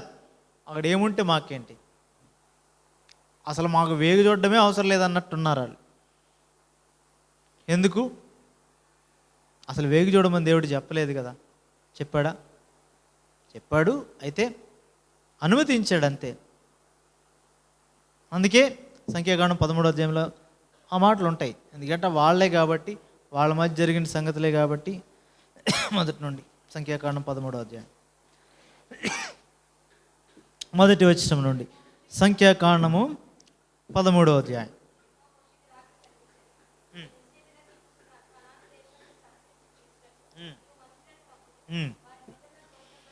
కాబట్టి ఇక్కడ ఏం రాయబడింది? ఎవరు పంపారు? దేవుడు చెప్పాడు. ఎవరు చెప్పారు? దేవుడు చెప్పాడని రాయబడింది. కానీ ఎందుకు దేవుడు చెప్పాడు? అది ద్వితీయోపదేశకాండంలో రాశాడు. దేవుడు కనానుని స్వాస్థ్యంగా ఇస్తానన్నాడు వాగ్దానంగా. ఇస్తానన్నవాడు ఇస్తాడు కదా. ఇప్పుడు వేగు చూడమని ఎందుకు పంపుతాడు అంటే, వేగు చూసి వచ్చి వాళ్ళ బలవంతులు అంటే దేవుడు ఎవడా ఇస్తాడు? ఎవడా? వాళ్ళ బలవంతులన్నా ఇస్తాడు, బలహీనలైన ఇస్తాడు. ఎందుకంటే ఈయన ఇస్తానన్నాడు కాబట్టి. ఇస్తానన్న వాడిదే సమస్త భూమి కాబట్టి. ఆయన సర్వాధికారం కలిగిన వాడు, సర్వశక్తిమంతుడు, ఇస్తాడు. మరి వేగి చూడడం ఎందుకు? వారి అవిశ్వాసాన్ని బట్టి. ఆ ద్వితీయోపదేశకాండంలో మోషే చెప్తున్నాడు.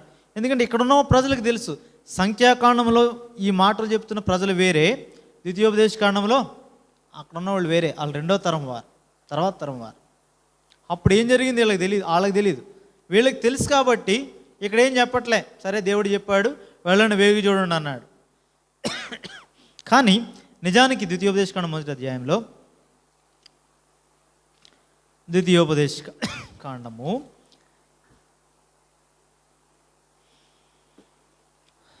మొదటి అధ్యాయము 21వ వచనం.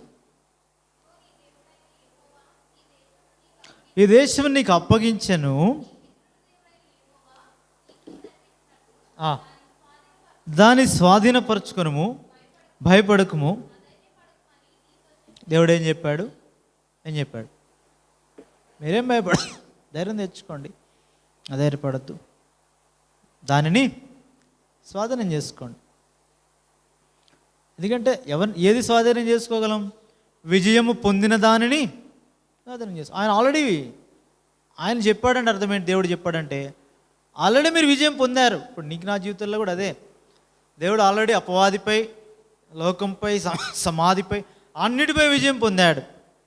ఆ విజయభూమి నిన్ను నిలవబెట్టాడు. దేవుడు మనకి విజయం ఇచ్చి ఏం చెప్తున్నాడు? స్వాధీనపరచుకోమంటున్నాడు. అయితే మనం ఏమంటే, ఇది వీరి వల్లే మనం కూడా ఇంకేదో చూద్దాం. దేవుడు విజయం సాధించాడు, విజయం ఇచ్చాడు, విజయభూమి మీద మనల్ని పెట్టినా ఇంకా ఏదో ఆలోచన చేస్తూ ఇంకా ఓటమిని చూస్తే కారణం ఏంటంటే అవిశ్వాసాన్ని బట్టి. వారు చేసినట్టు మనం చేస్తున్నాం. చూడండి వాళ్ళు ఏం చేశారు. అప్పుడు 22వ వచనం, మనకంటే ముందుగా మనుషులు పంపుదాం, వేగి చూచి తిరిగి వచ్చి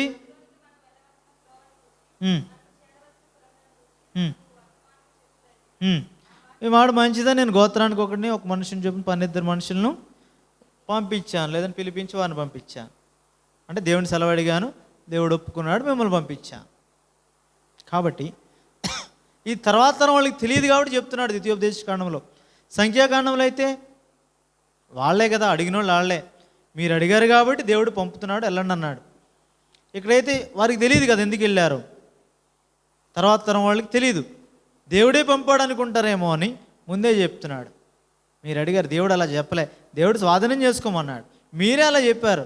మాకు ఇది ఇలా ముందు వెళ్ళి ఒక త్రోవని చూద్దాం, వాళ్ళు అలాంటి వాళ్ళు ఎక్కడి నుంచి వెళ్ళాలో ఆ పురములు చూసొద్దాం మీరు అన్నారు. సరే అది మంచిదని నేను దేవుడి దగ్గర అడిగితే దేవుడు పంపించాడు. అందుకే దేవుడు సెలవిచ్చిన క్రమం ఎప్పుడైతే విశ్వసించక డిలే చేస్తూ మన సొంత అనగా మిగిలిన దేశాల్లో కూడా అట్లానే జరుగుద్ది కదా. ప్రత్యేకత ఏముంది? వాళ్ళు వేగు పంపి క్రమం అంతే కదా. వేగు చూచి ఎక్కడ జయించగలమో ఎటు నుంచి వెళ్ళి కొడతారు అన్నీ ఒక ప్లాన్ తేలుతారు. కానీ దేవుని ప్రజలకి ప్లాన్లు వేసుకోవాల్సిన అవసరం లేదు. ఎందుకంటే యుద్ధం చేసేది వారు కాదు, యుద్ధం మీరు కాదు, ముందే చెప్పాడు మీ దేవుడే జరిగిస్తాడు, ఆయన చూసుకుంటాడు. యుద్ధం చేసేది ఆయన చేయాల్సిన పని వీళ్ళు చేయకూడదు, వీళ్ళు చేస్తున్నారు ఇక్కడ. ఎందుకంటే మొదటి నుండి అదే బాధ, సకల జనుల మర్యాద అందరూ చేస్తున్నారు. అలా మేము కూడా వేగి చూచి వచ్చి వెళ్తాం. వాళ్ళు కాదు కదా వెళ్ళేది, ఆ త్రోవను వాళ్ళు కాదు కదా ఏ త్రోవను వెళ్ళాలో చెప్పాల్సింది ఎవరు చెప్పాలా? దేవుడు చెప్పాలి. ఎలా చెప్తున్నాడు? పంపించాడు కదా పైనుండి. మేఘస్తంభం అన్నాడు, అగ్నిస్తంభం అన్నాడు, లేదంటే త్రోవలో మీకు ముందు నడిచేటకు ఒక దూతని పంపుతున్నాడు. ఆయన చెప్తాడు కదా. వీళ్ళు వెళ్ళి మళ్ళీ రూట్ మ్యాప్ ప్రిపేర్ చేయాల్సిన అవసరం ఏముంది? అక్కడికి తర్వాత మళ్ళీ చెప్పాడు ఏమని, మీతో వస్తానన్నాడు. 33 నిర్గమకాండం అక్కడికి వచ్చేసరికి నేను రానన్నాడు దేవుడు. నువ్వు వస్తేనే కానీ మేము వెళ్ళాం, మమ్మల్ని తోడుకొని పోవద్దు. సరే, నా సన్నిధి తోడుకోవచ్చు. ఆయన వస్తాడు కదా, ఆయన చెప్తాడు కదా, వాగ్దానం ఇచ్చాడు కదా, వస్తున్నాడు కదా, అప్పటి వరకు నడిపించాడు కదా, క్రొత్తగా ఏమి ఇప్పుడు ఎదురు చూడాల్సిన అవసరం ఏమి లేదు కదా, వారితోనే ఉన్నాడు కదా. అయినా పక్కకు చూచారు. వారి మర్యాద, వీరి మర్యాద, వారి లోక సంబంధమైన జ్ఞానం, అలవాట్లు వచ్చాయి. నా జీవితాలు అదే మనం గుర్తిరగాలి.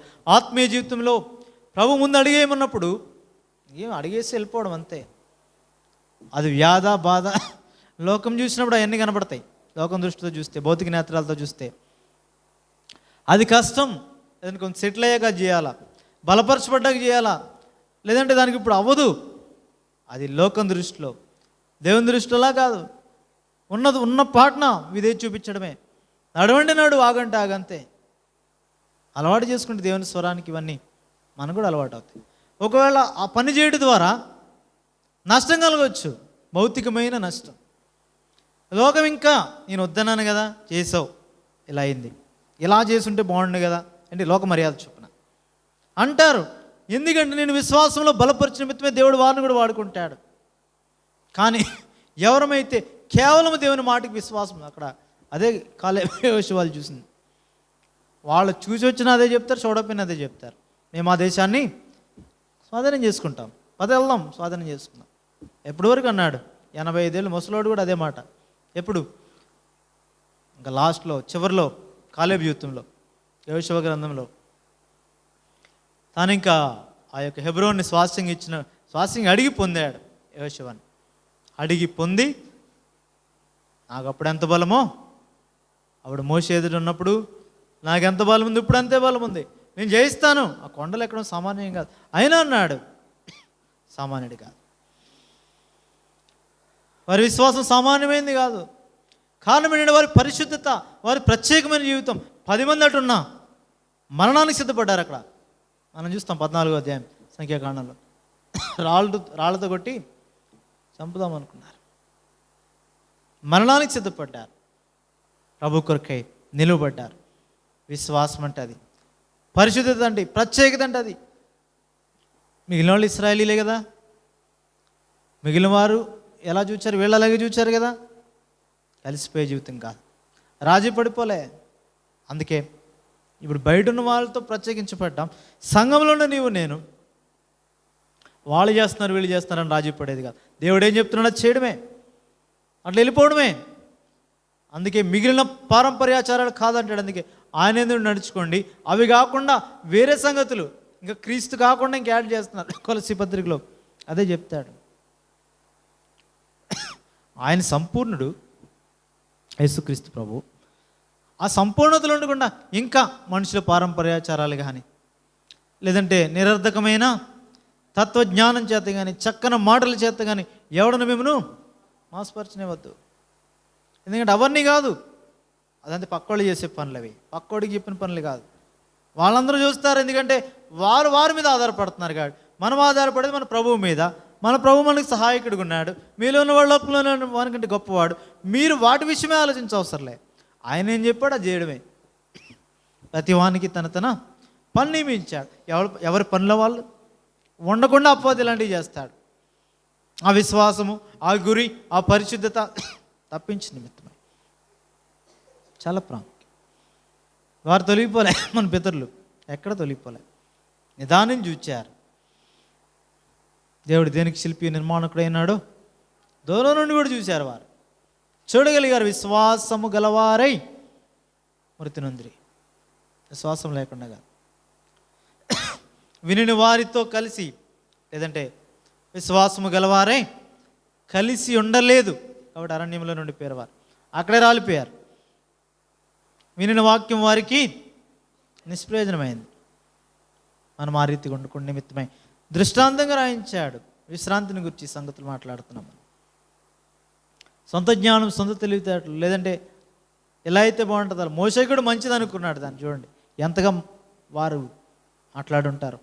ఇది కూడా నేను మంచిది అనుకొని మిమ్మను పంపాను అన్నాడు కదా. ఏమన్నాడు?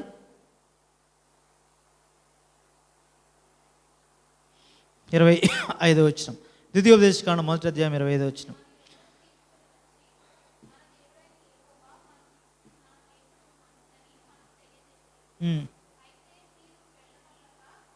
క్షమించండి, 23వ వచనం.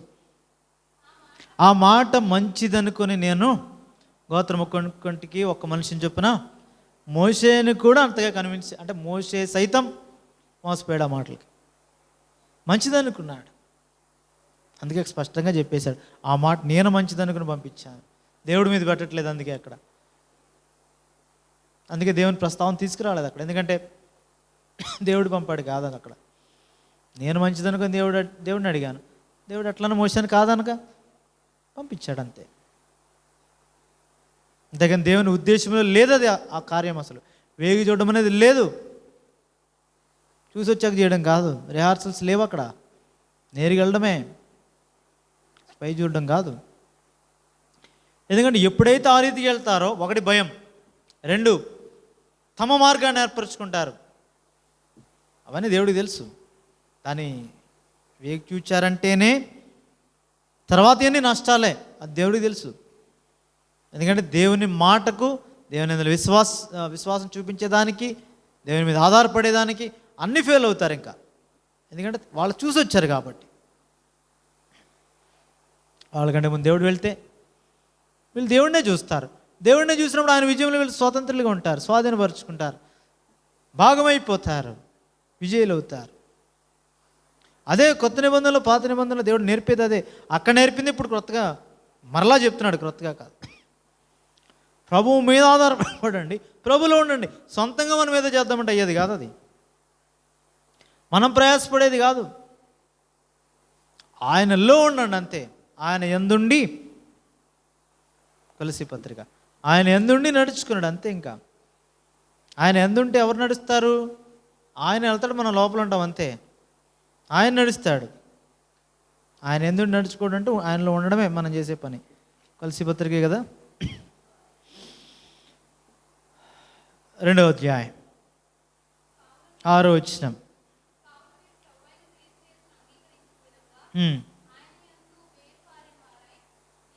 ఇంటి వలె కట్టబడుచు మీరు నేర్చుకున్న ప్రకారముగా విశ్వాసముందు స్థిరపరచబడుచు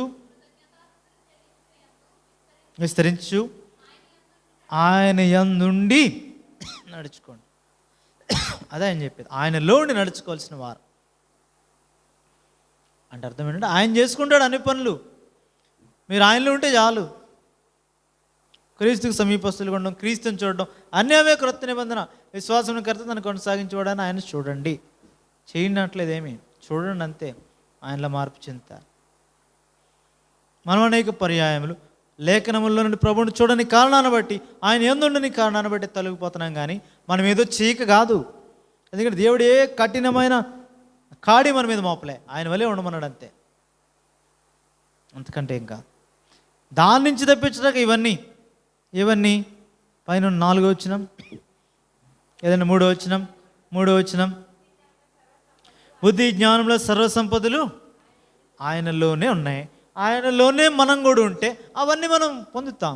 మన బుద్ధి వస్తుంది, జ్ఞానం వస్తుంది, సర్వసంపదలు వస్తాయి. అవన్నీ మనకి ఆయనలో ఉంటే అన్నీ ఉంటాయి. కానీ వాటి నుండి తప్పించిన నిమిత్తం ఏమొస్తున్నాయి? తర్వాత వచ్చిన 4వ వచనం, చక్కని మాటల చేత మిమ్మను లాగేడాకి బయటికి అనమాట. క్రీస్తుకు వేరుగా చేసేడాకి చక్కని మాటల చేత ఎవ్వడు మిమ్మల్ని మోసపరచకుండా చూసుకోండి. 8వ వచనం అదే చెప్తాడు. ఆయనను అనుసరింపక, ఎందుకంటే దేవుడు చెప్పింది ఆయన అనుసరించమని, అంటే ఆయనలో ఉండమని, ఆయన చూడమని. ఆయన చూచి ఆయనలో ఉంటే ఆయన అనుసరించడం అంటే ఇంకంతే కదా. ఆయన ఎలా ఉన్నాడో ఆయనతో పాటు వెళ్ళిపోతూ ఉంటాం మనం. దాన్ని ఆయన అనుసరించడానికి, దానికి ప్రత్యేకంగా చేయాల్సిన నియమాలు, కట్టడలు, నిబంధనలు, భౌతికమైన ఏమీ లేవు. కానీ ఆయనను అనుసరింపక ఇలా చేస్తే దేవునికి ఇష్టం, లేదంటే ఇలా ఉంటే మానవ సంబంధమైన కట్టుబాట్లు. ఇలా ఉంటేనే దేవుడు అంగీకరిస్తాడు కాదు. ఆయనను అనుసరింపక మనుషుల పారంపర్యాచారమును ఈ లోక సంబంధమైన మూలపాఠములను అనుసరించి మోసకరమైన చాలా జాగ్రత్తగా, ఎందుకంటే తత్వజ్ఞానముతో చక్కగా చెప్తారు. డాక్టరీన్స్ అన్ని చక్కగా బోధిస్తే, మనం కూడా వాక్యంలో నుండి బోధిస్తే అదే సత్యం అనుకుంటాం, కానీ దేవుని స్వరాన్ని నేరుగా విని ఆధిక్యత కోల్పోతాం, మోసపోతుంది. ఏ ఒక్కరు దేవుని స్వరాన్ని మనకు వినిపించడం కాదు, ఆయనే మాట్లాడతాడు ఎవరితో వాళ్ళు. దానికి మార్గం చూపించడానికి ఇవన్నీ అపోస్తలుల బోధ ఎందుకు?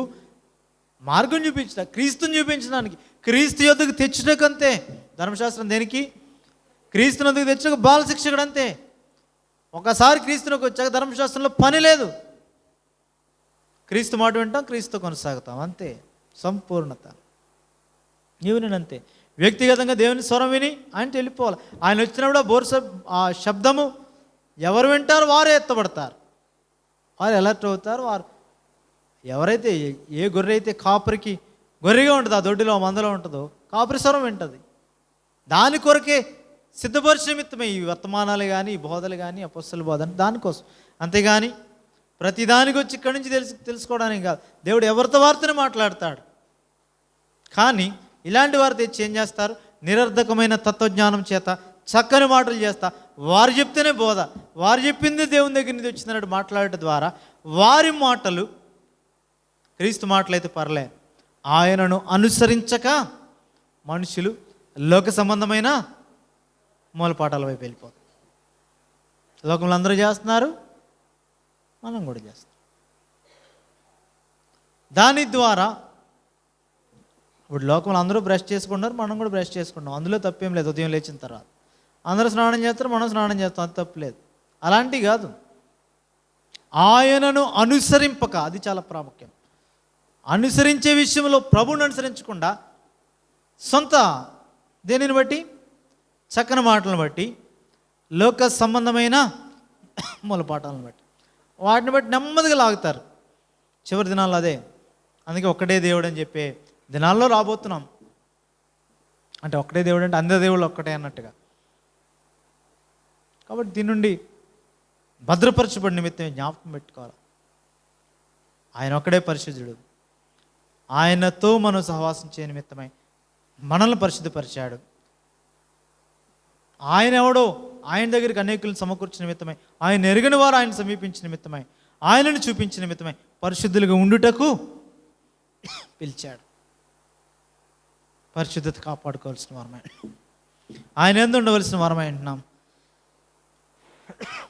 అదే సంగతులు ఇక్కడ జ్ఞాపకం చేస్తున్నాం. అది కాకుండా లోక సంబంధంగా మాదిరిగా మేము కూడా వేగి చూస్తామంటే మన మీద ఆధారపడతాం. వేగంటే వేగనే కాదు, మన జీవితాల్లో ఎవరికి వారికే అన్వయించుకోవచ్చు ఆ సంగతి.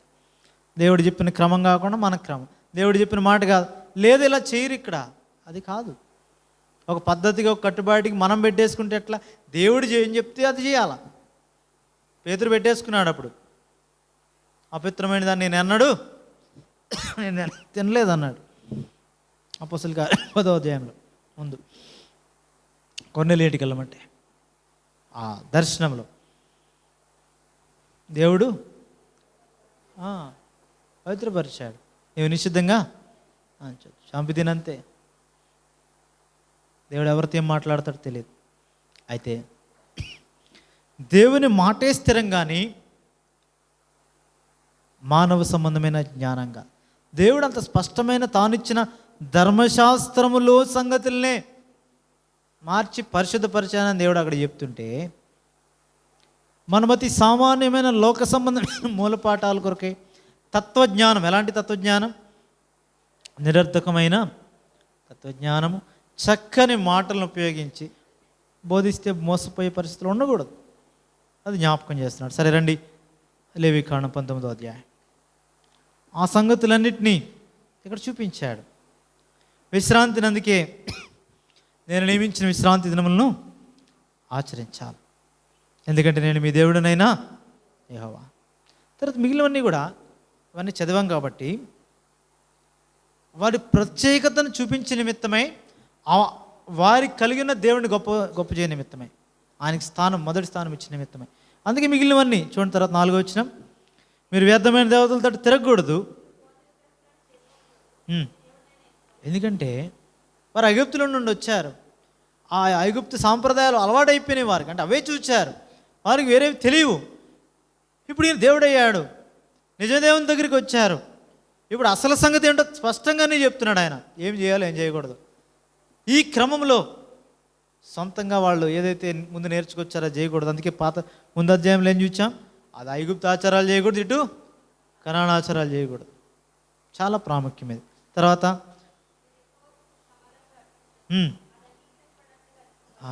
అంగీకరించబడినట్లు అర్పించాలి దాన్ని. చాలా స్పష్టంగా చెప్పారు. మీరు మీ ఇష్టం కాదు, మీరు సమాధాన బలి అర్పిద్దాం అనుకున్నారు, చాలా మంచిది. మీరు ఇద్దాం అనుకున్నది మీ ఇష్ట ప్రకారం ఇస్తే అయ్యే పని కాదు. క్రొత్త నిబంధనలు అదే చూస్తాం. పాత నిబంధన కనుక క్రొత్త నిబంధనలు భయంకరత్వం చూపించాడు 5వ అధ్యాయం అపోస్తలుల కార్యములో. అననీయ సప్ఫీరాలను అందుకే పెట్టాడు. దేవునికి ఇచ్చారు, ఇచ్చి కూడా ఏం చేశారు, శిక్షకు పాత్రలయ్యారు. కారణం ఏంటి, పరిశుద్ధాత్ముడిని మోసం చేసి అబద్ధమాడు పరిశుద్ధాత్మని మోసం చేశారు. చాలా జాగ్రత్తగా ఉండాలి. ప్రభు మనస్సు ఎరగాల, యథార్థంగా ఉండాలి, ప్రభువు చేత అంగీకరింపబడినట్లు ఉండాలి మన సమాధాన బలి. అదే మన అర్పణం. అదేమైనప్పటికీ ఆచారం కాదు, అలవాటు కాదు, జాగ్రత్త కలిగి ఉండాలి. అందుకే అక్కడ చెప్పాడు 3వ దినం వరకు ఆవిడ ఉంచకూడదు, దాన్ని ఉంచారంటే కాల్ చేయాలి అది. కాబట్టి స్పష్టంగా మాట్లాడుతున్నాడు. అందుకే ఆ పరిశుద్ధత, ఆ ప్రత్యేకత మిగిలిన వాళ్ళు మాదిరి కానే కాదు, జ్ఞాపకం చేస్తున్నాడు. అంతేకాదు 9వ వచనం నుండి చూస్తే వారికి కనికరాన్ని నేర్పిస్తున్నాడు. పేదల పట్ల, లేని వారికి వారి ఎడల ఉండే దాతృత్వం, లేదంటే దాన్ని ఆ విధానాన్ని చూపిస్తున్నాడు వారికి. రూతు గ్రంథంలో కూడా అదే సంగతులు. అందుకొరకే ఆమె బోయేజు యొక్క కళ్ళెమునకు అక్కడికి వెళ్ళినప్పుడు ఆ సంగతులు చూస్తాం. అక్కడ పరదేశుల విషయమై ఎట్లా ఉండాలా, దాని విషయమై స్పష్టంగా. అప్పుడే కాదు, ఇప్పుడు విశ్వాసమైన మనకు కూడా చాలా అవసరం. వారికే కాదు, మనకు కూడా అవసరం. అది ఇక్కడ జ్ఞాపకం చేస్తున్నాడు. సరే 11వ వచనం నుండి, నేను మీ దేవుడిని యెహోవాను మాట్లాడుతున్నాడు. ముందు చెప్పిన సంగతులు ఇవన్నీ ఆజ్ఞలు ఇచ్చాడుగా, అప్పుడు అవన్నీ ఉన్నాయి.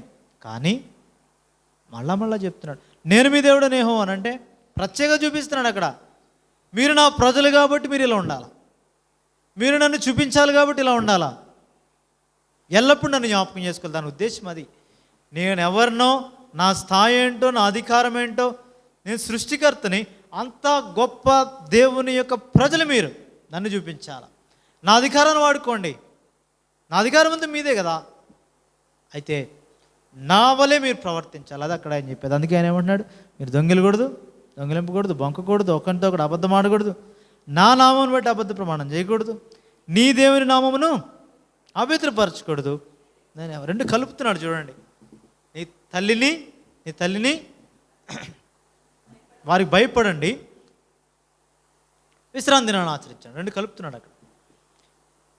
అంటే దేవుని మహిమపరిచినట్లు ఇక్కడ కూడా మీరు కానీ దొంగిలినా, బొంకినా, ఇంకేమన్నాడు,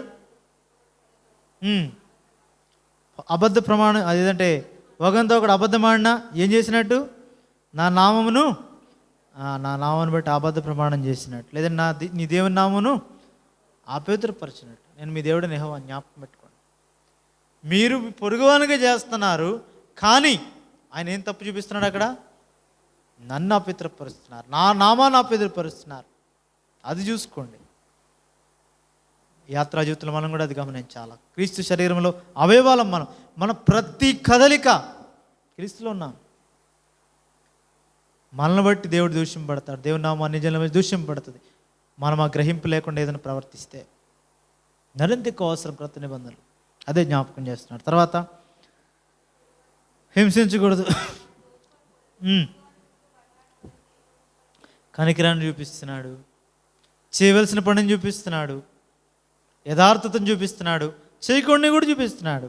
తర్వాత చెవిటి వాడికి వినబడదు కదా, ఏంటి ఏమైంది, లేదు ఖచ్చితంగా ఉండాలి. నువ్వు శాపమే, చెవిటి వాడిని నువ్వు చెట్టకూడదు అంతే. గుడ్డివాని ఎదుట భయపడాల్సిన వాళ్ళకి కాదు, ఇప్పుడు ఎవరికి భయపడాలా? నీ దేవునికి భయపడి నువ్వు చెవిటి వాడిని తిట్టొద్దు. నీ దేవునికి భయపడి గుడ్డివాని ఎదుట అడ్డం వేయొద్దు. నీ దేవుడైనా యెహోవాను నేను. తర్వాత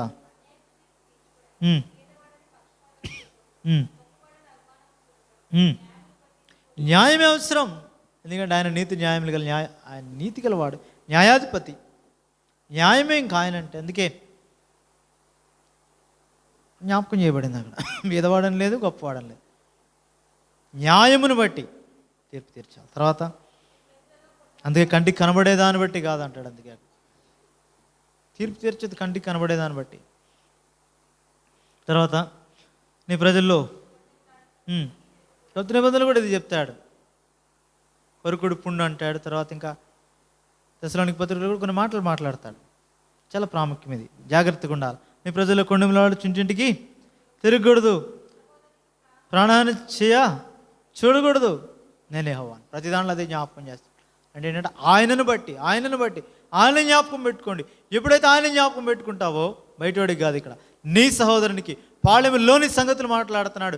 సంఘములోని సంగతులు, బయట కాదు, సంఘములోని సంగతులు. నీ పొరుగువానికి విషయమేమి, నీ సహోదరుని విషయమేమి జ్ఞాపకం చేయబడుతున్న సంగతులు. తర్వాత హృదయంలో కూడా ఉండకూడదు. క్రొత్త నిబంధనలో మరింత ఎక్కువగా దీనికి తీవ్రత ఉంది. సరే, నీ పొరుగువాని పాపం నీ మీద రాకుండా నీ తప్పుకోవాన్ని, వాడు ఒకవేళ పాపంలో పడుతున్నాడంటే గద్దించవలసిన బాధ్యత కూడా ఉంది నీకు. అది కూడా గమనించు. నాకెందుకులే వాడే పోతాడు, లేదంటే వాడిని నేనంటే నేను నెగిటివ్ అయిపోతాను, కానీ లేదంటే నేను తిరస్కరించబడతాను, నేను తృణీకరించబడతాను, వీడే పెద్ద గొప్పవాడు అన్నట్టు నీతిమంతుడు అన్నట్టు మాట్లాడతారని చెప్పి ఉండకూడదు. చాలా ప్రాముఖ్యం. నువ్వు అవమానం పొందినా, నువ్వు నింద పొందినా పర్వాలేదు, కానీ అందుకే దేవుడు మాట్లాడుతున్నాడు అక్కడ, నీ మీదకి రాకున్నట్లు నీవు తప్పక వాడిని గద్దించవలసిందే. కొత్త నిబంధనలోనే అంతే. నీ మాట వినకపోతే 2-3 సాక్షులు, వాళ్ళ మాటలు కూడా వినకపోతే వెలువేయడమే సంఘంలో నుంచి. ఖచ్చితంగా మాట్లాడుతున్నాడు పౌలు, సామాన్యుడు కాదు. ఎందుకంటే దానివల్ల వచ్చే నష్టం ఎరిగిన వాడు, నష్టం యొక్క తీవ్రతను. సంఘం నష్టపోతుంది, సంఘంకి ఏమైనా అయితే పౌలు కూడా తట్టుకోలేడు. తర్వాత చూడండి,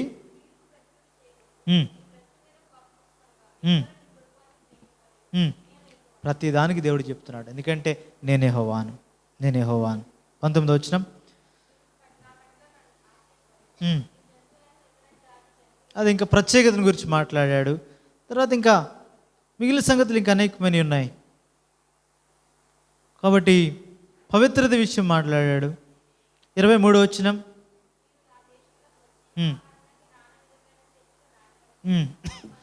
అపవిత్రంగా ఎంచమన్నాడు. 3 ఏళ్ళ వరకు ఏమి అసలు ముట్టుకోవద్దన్నాడు. వాటి మీ కాదు అసలు అపవిత్రం అవి. తర్వాత 4వ సంవత్సరాన్ని యెహోవాకు ప్రతిష్టమైన స్తుతియాగ ద్రవ్యాలు 5వ సంవత్సరం నుంచి ఏం చేయమన్నాడు, తీసుకోవచ్చు.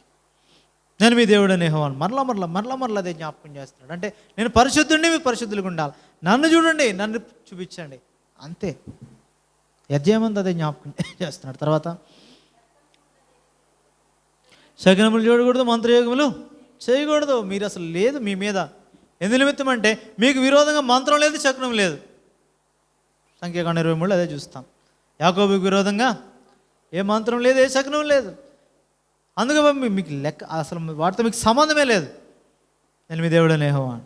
ఇప్పుడు పరిశుద్ధాత్మ దేవుడు వచ్చాడు, ఆయన అన్నీ చెప్తాడు. సమయం సంగతులు ఏం చేయాలో, దేవుడు ఏంటో, క్రీస్తు ఏంటో అన్నీ ప్రత్యక్షపరిచినప్పుడు వాటితో సంబంధమే లేదు అసలు మనకి. తర్వాత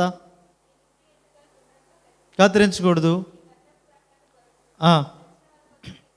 చీరుకొనకూడదు, పాత నిబంధన అనుకోవద్దు, క్రొత్త నిబంధన కూడా ఇవి దేవుడు మరలా చూపించాడు. ఇవి పాత నిబంధన మాత్రం అనుకుని మోసపోవద్దు, క్రొత్త నిబంధనలు కూడా అందుకే చాలా అవసరం.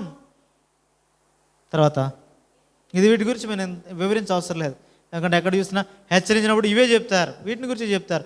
ఎంత ఎక్కువ చెప్తారో సంఘంలోనే అంత ఎక్కువగా దానిలో తప్పిపోయేవారు ఉంటారు. ఎదురు మాట్లాడతారు. పాత నిబంధన అది, క్రొత్త నిబంధన కాదంటారు.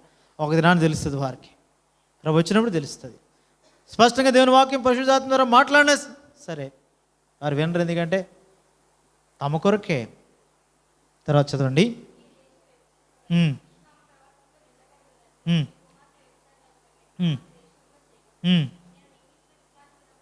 మీరు ఆశ్రయింపవలను, నా పరిశుద్ధ స్థలమును మన్నింపవలను.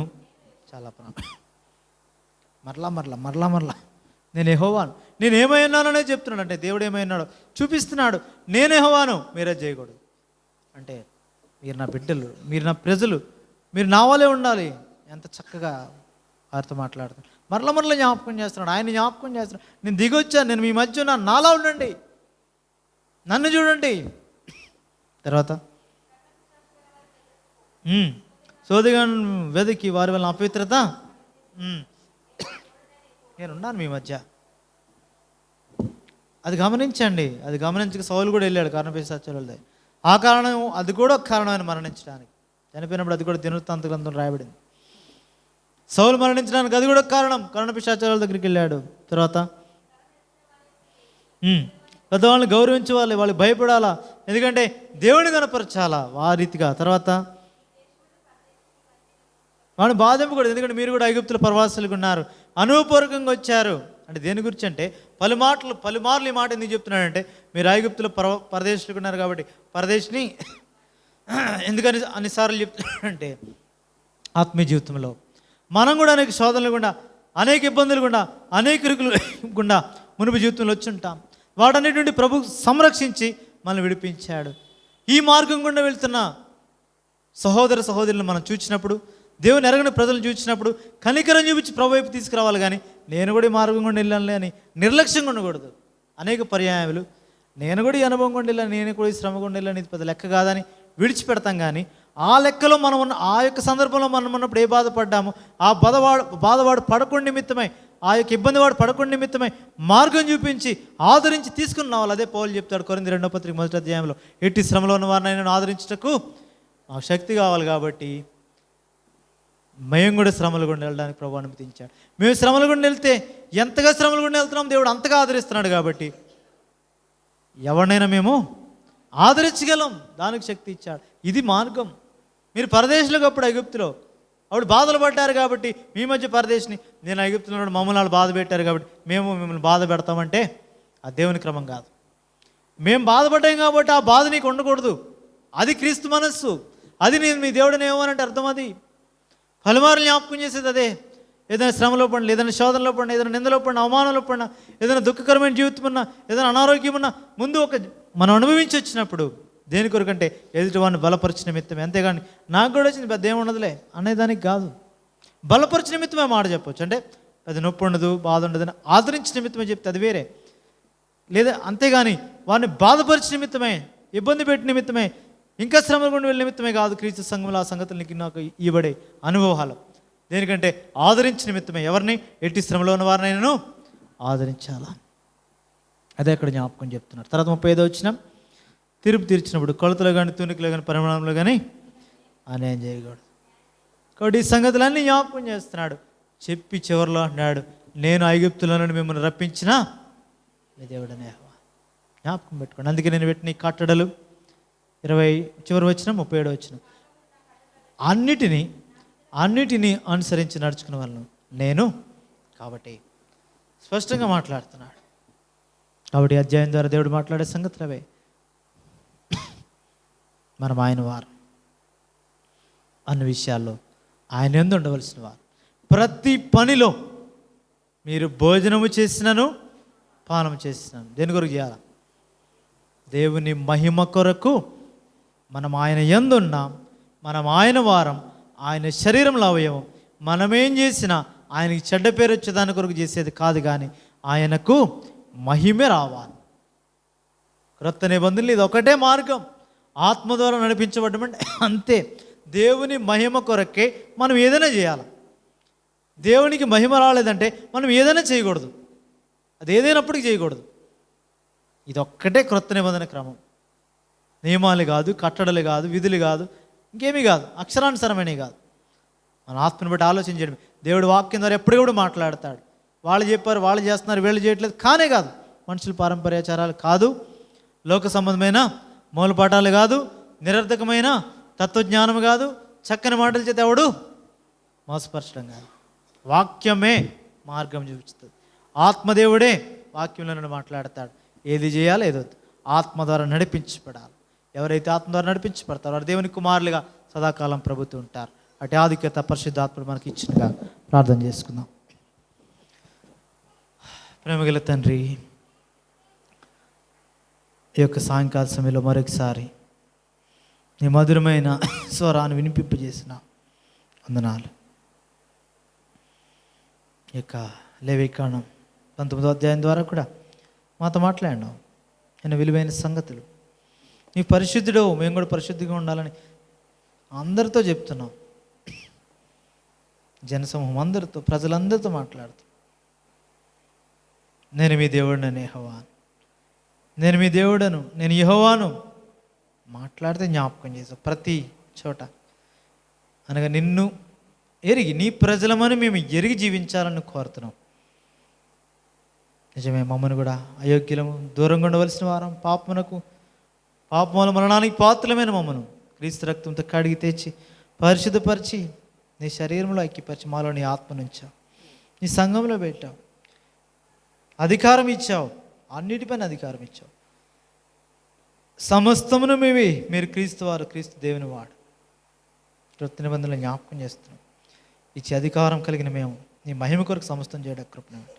ఎక్కడైతే నీకు మహిమ లేదో ఆ చోటికి మేము పోకుండా సహాయం చేయండి. వాడికి దూరంగా ఉండక సహాయం చేయండి. దూరంగా పారిపోవడానికి సహాయం చేయండి. నీ ప్రజలతో మీరు మాట్లాడడం ముచ్చటించో, నీ ప్రజల మీద మాతో మీకు వందనాలు. ఎంత విలువైనవి, కఠినమైన మాటలకు కనబడుతుంది. అయినా మేము కూడా చేయనిమిత్తం మా కొడుకు రాయించాం. మోసపోకుండా సహాయం చేయండి. వారికిలే మాకు కాదులే అన్నట్టుగా ప్రవర్తించకుండా కృపనివ్వండి. మా కొరకు కూడా వ్రాయించడం అనేది మాకు బుద్ధి కలుగుడికే వ్రాయబడినాయని ఎరిగిన వారమే సంపూర్ణత వైపు మా పని మేము ముగించి విశ్రాంతిలో ప్రవేశించడం కృపనివ్వండి. ఇక్కడ వచ్చిన ప్రజలను ఆశీర్వదించండి. ఆత్మ సంబంధమైన ప్రతి ఆశీర్వాదంతో పాటు భౌతికంగా వారి కుటుంబాల్లో అవసరాలు తీర్చండి. సంఘాన్ని బలపరచండి. మరలా వారి గృహాలకు వెళ్ళినప్పుడు నీ దీవెనల ఆశీర్వాదంతో, శాంతి సమాధానంతో నీ ముఖ కాంతి వారిని పంపండి. అయితే తెగిలే దృష్టిలో వారిని ముట్టకుండా కృపనివ్వండి. రేపటి దినాన కండవలేలిం క్రిస్టియన్ చర్చిలో జరుగుతున్న పరిశుద్ధ వివాహంలో వాతావరణాన్ని మీ స్వాధీనంలో ఉంచుకోండి. సోదరుడు సుధాకర్, ప్రియ ప్రెస్కిల్లా వారి జ్ఞాపకం చేసుకుని పరిశుద్ధపరిచి ప్రాణాత్మదేహంతో వారిని ఐక్యపరిచి ఒక ఇంటిగా కట్టబట్టకు నీ ఆత్మ ద్వారా నీ కార్యం జరిగించి నిలబడి దాసులు అభిషేకించి వాడుకురండి. సమస్త విధములైన ఆటంకములను దూరపరచండి. ప్రాముఖ్యంగా వాతావరణాన్ని, సమస్తమైన వాటిని మీ స్వాధీనంలో ఉంచుకున్నాను. రేపు రాత్రి అదే రీతిగా ఎల్లుండి కూడా జరగనైన సహవాస కొడుకుల కొరకు కూడా ప్రత్యేకమైన కొడుకుల కొరకు ప్రార్థిస్తుంటుండగా నిలబడే దాసులు మీ అభిషేకం గ్రహించండి. ఇక్కడ నుండి కూడా నీ ప్రజలు వచ్చేట కృపనివ్వండి. అనేకులు మేలు పొందుటకు సహాయం చేయండి. మా మధ్య కూడా ముందు నెలలో ఉంచబడిన ప్రత్యేక కొడుకుల కొరకు ప్రార్థిస్తున్నాం. మీ చిత్తాన్ని బట్టి నడిపించండి. దేవా, నీ సంఘాన్ని బలపరచండి. వాటికి నీ ప్రజలను నీ చేతికి అప్పగిస్తూ మరలా కలుసుకున్న వరకు మీ ఆత్మను మాకు తోడుగుంచమని మహిమా ఘనత ప్రభావాలు మీకు ఆరోపిస్తూ యేసుక్రీస్తు ప్రభువు రక్షకుని నామమున స్తుతించి ఘనపరిచి ప్రార్థించి వేడుచున్నాను తండ్రి. పరమ తండ్రి దేవుని ప్రేమయు, ఆయన కుమారుడైన యేసుక్రీస్తు ప్రభు యొక్క కృపయు, పరిశుద్ధాత్మ కన్యని సహవాసం కూడి వచ్చిన మనకును సార్వత్రిక సంఘంలో చెందిన సకల పరిశుద్ధులకును సదాకాలము తోడైండును గాక. ఆమేన్. Praise the Lord. Praise the lord.